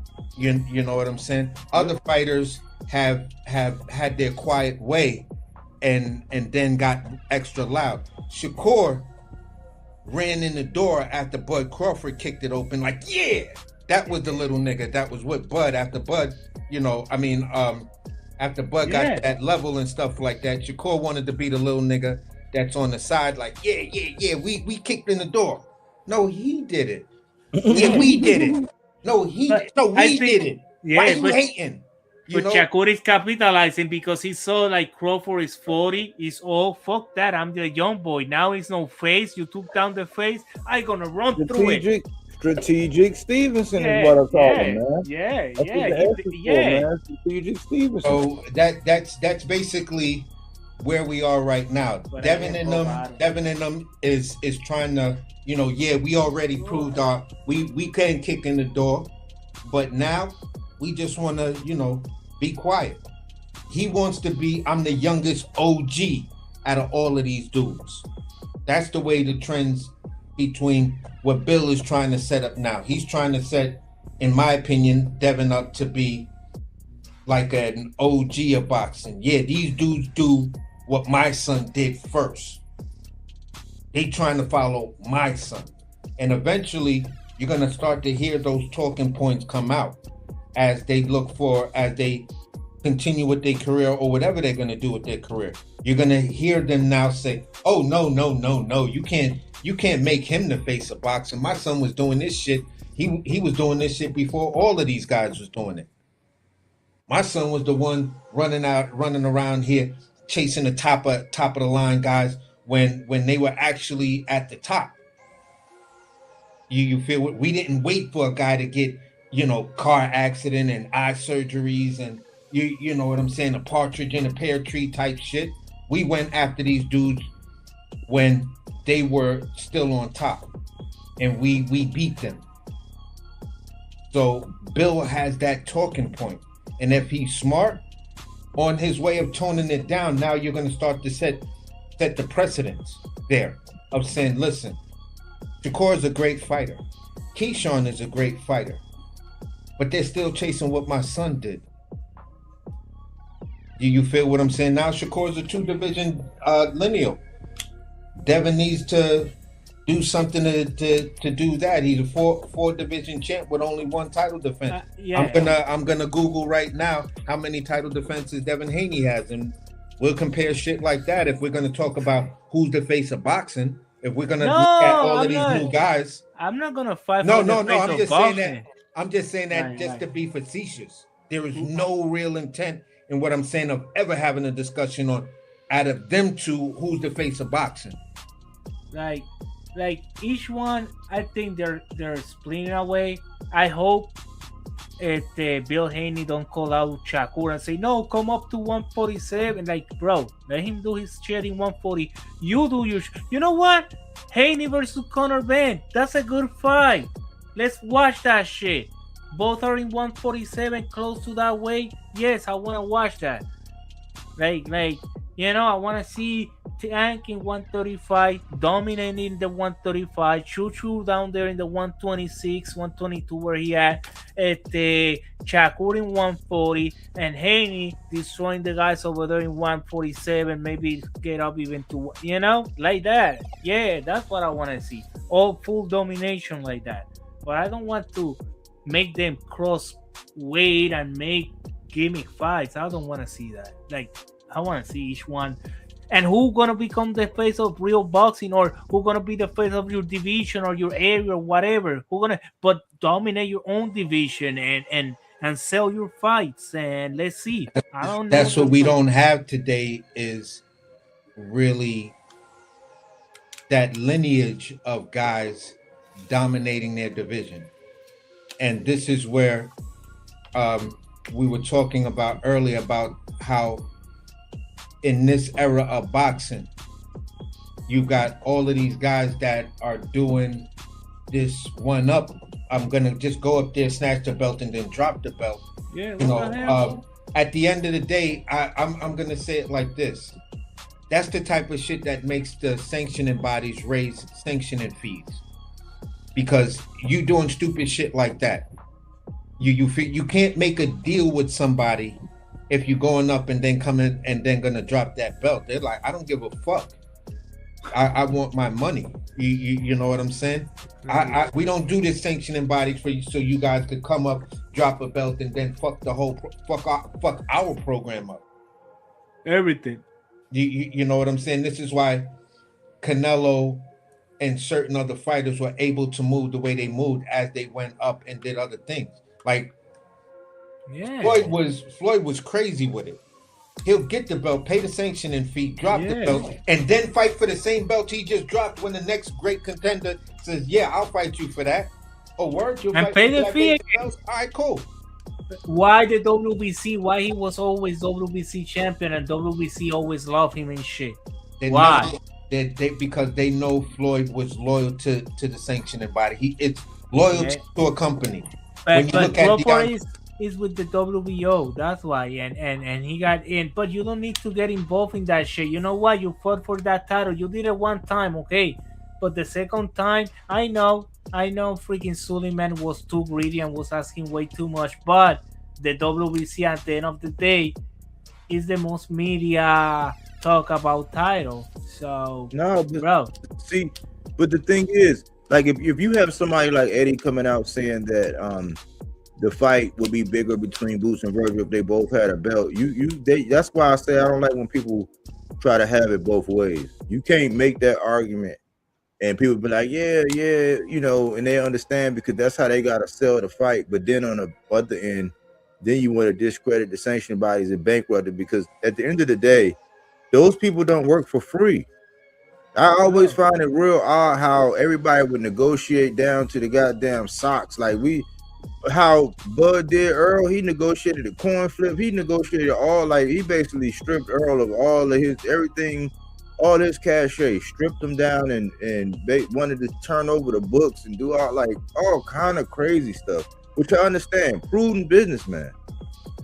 But like we can't use the sanctioning bodies to say that, oh yeah, that's a big fight. Well, let them get a belt. Let's build. Let's do it. But then in the same breath, want to bankrupt the sanctioning bodies when they sanction the fights. B, those people don't work for free. It ain't about you can't even get somebody to do you a favor these days. And how we gonna know these who's sanctioning bodies like it's a little bit of whatever they get over a little bit, but like it's gonna be some flies in the ointment with all of them. But the thing is, we can't be flip-flopping on it. Like if you against it, you against the sanctioned bodies, but you can't have it both ways. You can't sell us fights based on championships and belts and picking and choosing like with Keyshawn wanting to go get Lewis Crocker now after calling out that's the elephant in the room. After calling out Devin, now he want to go get Lewis Crocker, and we like, why? Remember when I said that guy is whack? He want to because he got a belt. Like he using the fact that he got a belt, but he want to fight him because he playing hopscotch now.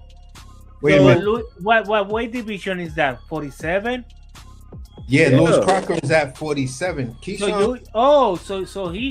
Keyshawn now is gonna go from 40 and now he's gonna go up to 47 right away. Oh, I thought he was gonna try to collect some titles and fight. Hell no, he won't even. That's why I said he won't say nothing about Frank Martin. Frank Martin get ready to get busy on this Mario Barrios undercard with Ryan. Look, Gary Antoine getting ready to get it on with Andy Hirioka. That was the guy that was forgetting. Hitchens getting ready to fight. He wanted to dash his ass up to 47. He was saying Devin name. They didn't already chirp back. They done said Devin name, but now it's like, yeah, I want to go get Lewis Crocker. I think so that when me and Devin fight, it'll be a unification. You cannot make that argument, but then be all up against the sanctioning body because that you're moving according to that.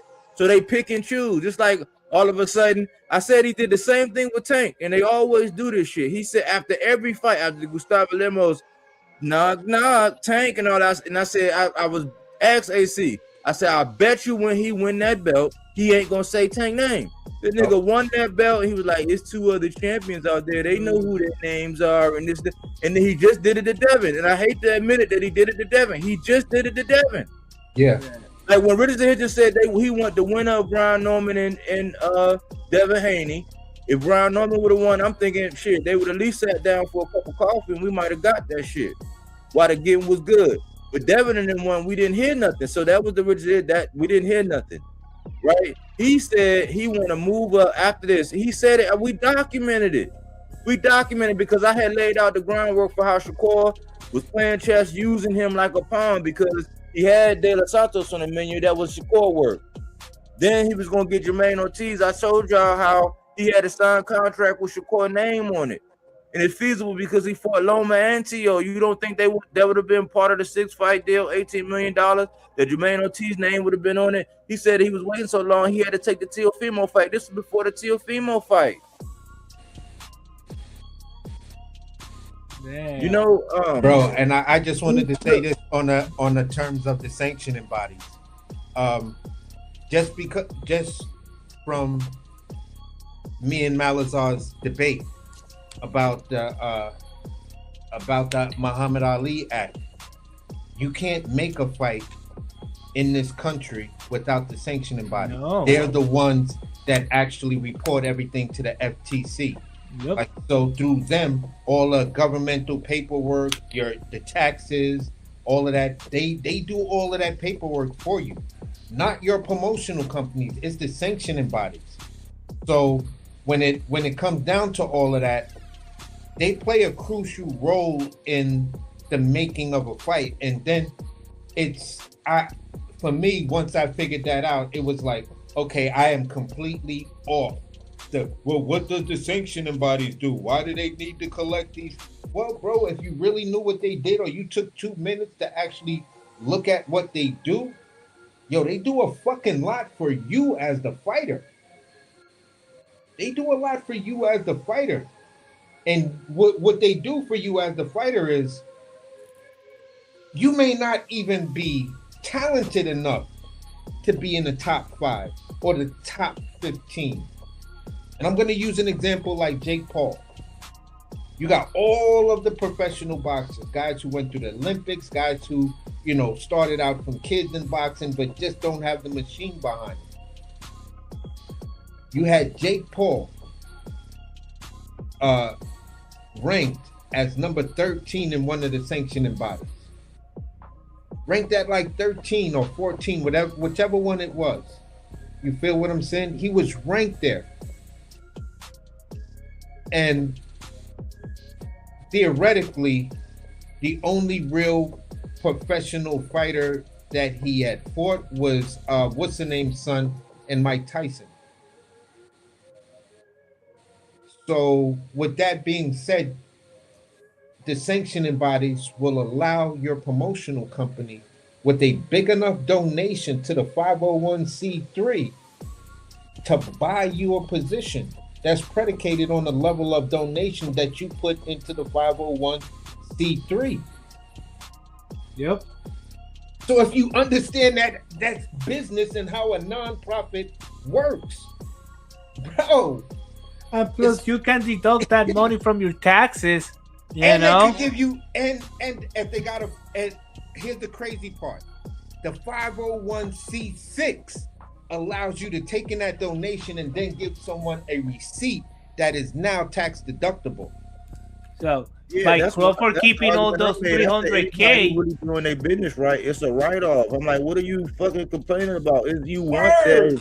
You want that to so you don't have to pay if you're doing your business right. I'm like, so I knew anybody who knew anything about business that was really arguing. They didn't know shit. Like, dumb motherfuckers from Oklahoma. Sure, saying you don't know shit about the business of boxing because, man, the business of nothing, cabrón. You're writing off. So you want to pay double in taxes instead of giving that and write off because you get a tax. It's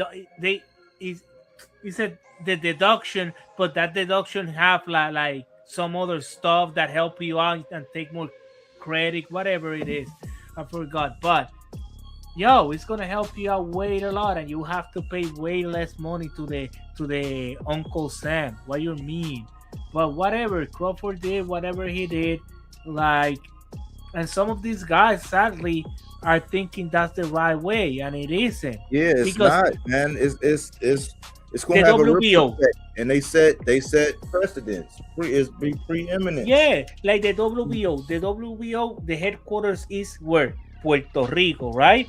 So when you have that title, doesn't matter if you're black, if you're Mexican, you're Puerto Rican, you're whatever. If Puerto Rican see that title, you're representing the fucking title from Puerto Rico, right? Like, cabrón. Like you're not making the weight, making it like that. That's disrespecting the people that is watching you, and it's like, cabrón, well, you got our title, okay, we got your back, whatever, and you just throw that shit in our face and spit in our face. Like, it's a bunch of shit that sometimes these boxers do, but they don't see the repercussion in their fans, in their money, in their wallet, and it's like, cabrón, then you're asking for the people to what? You don't care about the people that make you famous, that went to your fights and watch you so you can make money, so you can be marketable. What the fuck? So, and I hope I don't know, they're entitled sometimes. I told you that the Ali Act made them entitled. I like the sanctioning fee. Well, sometimes I don't like what they do, this. It's flies in the ointment. You can't just get rid of it. It's like when you take away something that somebody believe in. You can't just totally just scar them by taking it all away and not have something else. So right now, yeah, it's gonna be flies on the ointment, but like it's ridiculous what these people be trying to say is what they try to justify just to justify a boxer's move. It's clear as day when people are moving because of the belt. So you can't have it both ways. If you're moving because of the belts, then belts matter and sanctioning bodies matter and all that. Do they get a little hefty? Do they get a little? Yeah, but I think that's on a case by case basis. If you have a good lawyer and you know you're an honorable person, and they will work with you just like anything else. They're not gonna let you abuse them. They're not gonna let you run off on the plug twice. But sometimes when people, I think, why campaign for somebody like Lester Martinez to get a shot at the belt when you just threw one? Like you just said, fuck your belt. You know what I'm saying? Like you said, fuck your belt, but then you want Lester Martinez to go fight for it. Like, come on, man. Some people say like sometimes the titles don't matter. Like when you want to watch fights of two guys coming up, but yes, you want to watch them fight under not sometimes every time for the titles. It's a bunch of guys that can fight for a position for the title, but the fight is still interesting and I want to watch it. I don't need to wait till both guys grab a title and unify for make that fight. You know, like. In that part, I understand why people say that, but not for every fight, like Fundora, Virgil, and Boots. That shit should happen long time ago. Fuck it for a freaking unified title and shit. Just make it happen. People want to watch it, and the guy that win will go for the title. Look, this is fucking. I'm gonna put it like this, Melazar. If the fight was so big, like because Eddie was saying that's the biggest fight in American boxing, then he came back around and said that I think Ryan and Conor Ben would be like right after that, like the same weekend. Yeah. You know, making shit up because that's what he always do. He makes shit up and just say it and to see if people buy. Because in England, whatever that Eddie say, people take it like fucking true. You know, this British guy believe every freaking shit he say, and they copy paste his words like freaking Bible. Over here, we got a brain and we think and we see through. You know, and he cannot figure out the American market because he's not American. He's a British guy trying to like. And I don't know, the Boots shit is the same shit with Andy Cruz, is the same shit with other American boxers over here that he just wastes them or make them lose to make their fighters look better, whatever. Like, bro, it's I bet if Boots and Virgil happened it long time ago, they will be fighting for titles right now. Like, I don't like what WBC do, like this shit of Fundora and Thurman. Fuck, hell no, because you're taking a guy opportunity for a title just to make this gimmick fight. Because maybe make money, because some people gonna feel some type of weight about Thurman, and well, Fundora is, bro, no, but whatever. But I don't know. It's usual. I don't know. I got lost. Well, we'll see, man. I wanted to get a pulse of everything, man. I just wanted to let everybody just speak freely and just regroup. It's a lot of in the news. We still got to see what's going on with the WBO. Keep your eyes full of Shockey Foster. He is a real one, moving like a real one, saying and doing everything. Make sure you check out that Cam video. We bookended the fact that Josh Kelly was supposed to be fighting Boots next because he was signed, and now they saying, oh, it might not be next and all. It's like Keyshawn, he was calling out Devin and them clap back. Now he really going for Lewis Crocker, man. Like boxing and how these guys move, nobody reporting on these things. So I just thought I'd put the pulse out there, man. How y'all want to land, man, before we wrap up? Go ahead, Malazar. Yeah, like because I go. I'm happy for Foster. That was a guy like he's getting in these other media channels, you know, like Maze, whatever, like, you know, pop cultures and stuff like that, giving his credit because he been working for it. And I like it because that guy has worked his way up, you know, without talking a lot, without being out there, just in the ring, putting the work. And I'm happy for him that people are noticing him and giving his props and his time. And you know, it's boxing, and we will see what February brings to us. And good body work to everybody. Nah, that's me.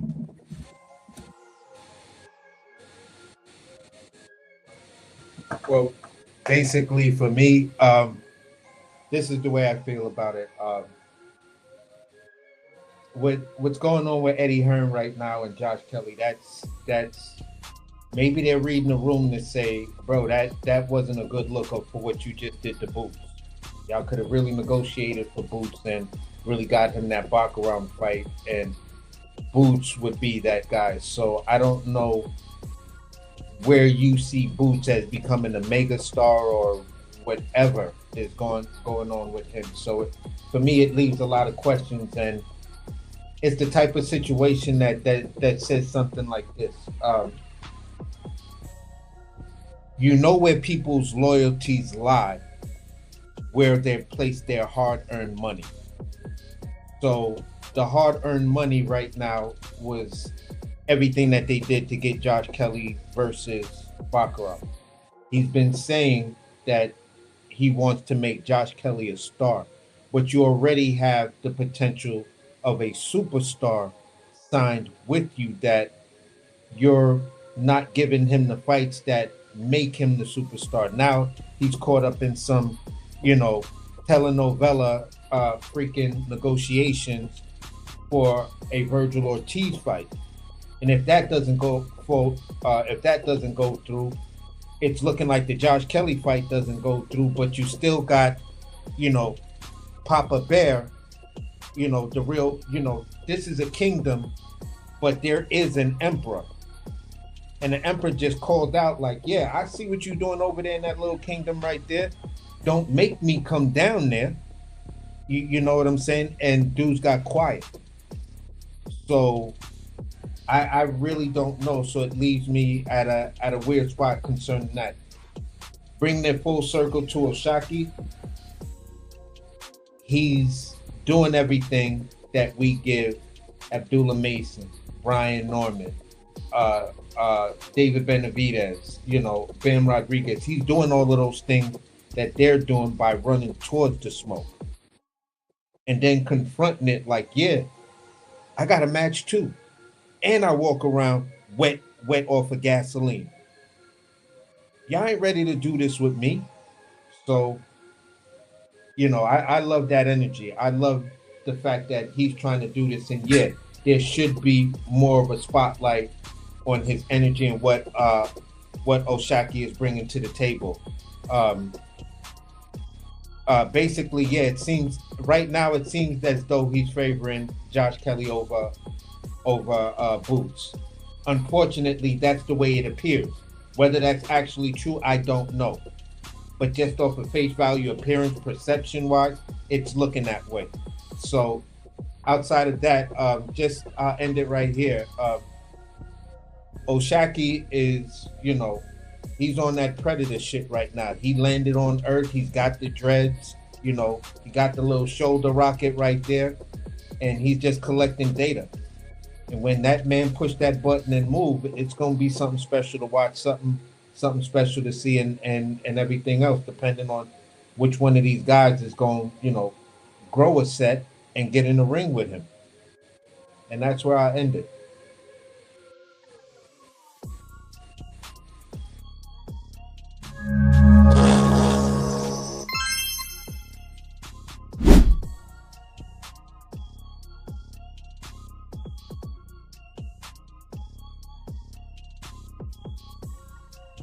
Last words. Make sure y'all participate in the March of the 300. Salute, buddy. I appreciate you, AC, man. Good cook as always, man. He was dropping some bars at the end, man. And that's very, very true, man. Appreciate your contributions. Appreciate you, Medazar, your contributions. Johnny Allison, Aaron Jones, Honeybee, Cookie Monster. Everybody who came through today, I appreciate you, man, and all your words and your input on the show. We just wanted to break it down, man, and speak to some things that people don't be following along with. So as things pan out, Thomas Hill came in the building. But as things pan out, we be on top of it. So thanks for the support, man. Like, comment, subscribe to the channel. We are monetized. You can super chat, you can cash app. Best way to support your favorite content creator. If you can't do any of those things, hype the video. I think they give you like 3 of them a week that you can use. Just hype a couple of my videos, man. Just we're not gonna compromise. Silence is consent is the mantra of the channel, which means all it takes for evil to prevail is for men and women to remain silent. So we speak to those things that need to be spoken to in the sport of boxing. We don't get messy. We really do keep it boxing. We agree to disagree. It be some heavy sparring, you know what I'm saying? But this is Fruits and Veggies, not that Reggie. Fact-based content, not opinion-based, even though we have ours. You don't have to agree. You can get that smoke too if you want. But hopefully everybody learned something from this, man. And this was the Pause episode 4. I really do appreciate each and every one of the people listening to the playback. Talk to me, holler at me. I'll talk back. That's all I had. Thanks for choosing Bodywork Boxing. But we don't take things for face value. We do that body work. He didn't want to box. He wanted to actually prove that he could punch with you. He was like, what the fuck is this nigga, Rex? Oh, okay, you want to go to sleep. You tired. Welcome to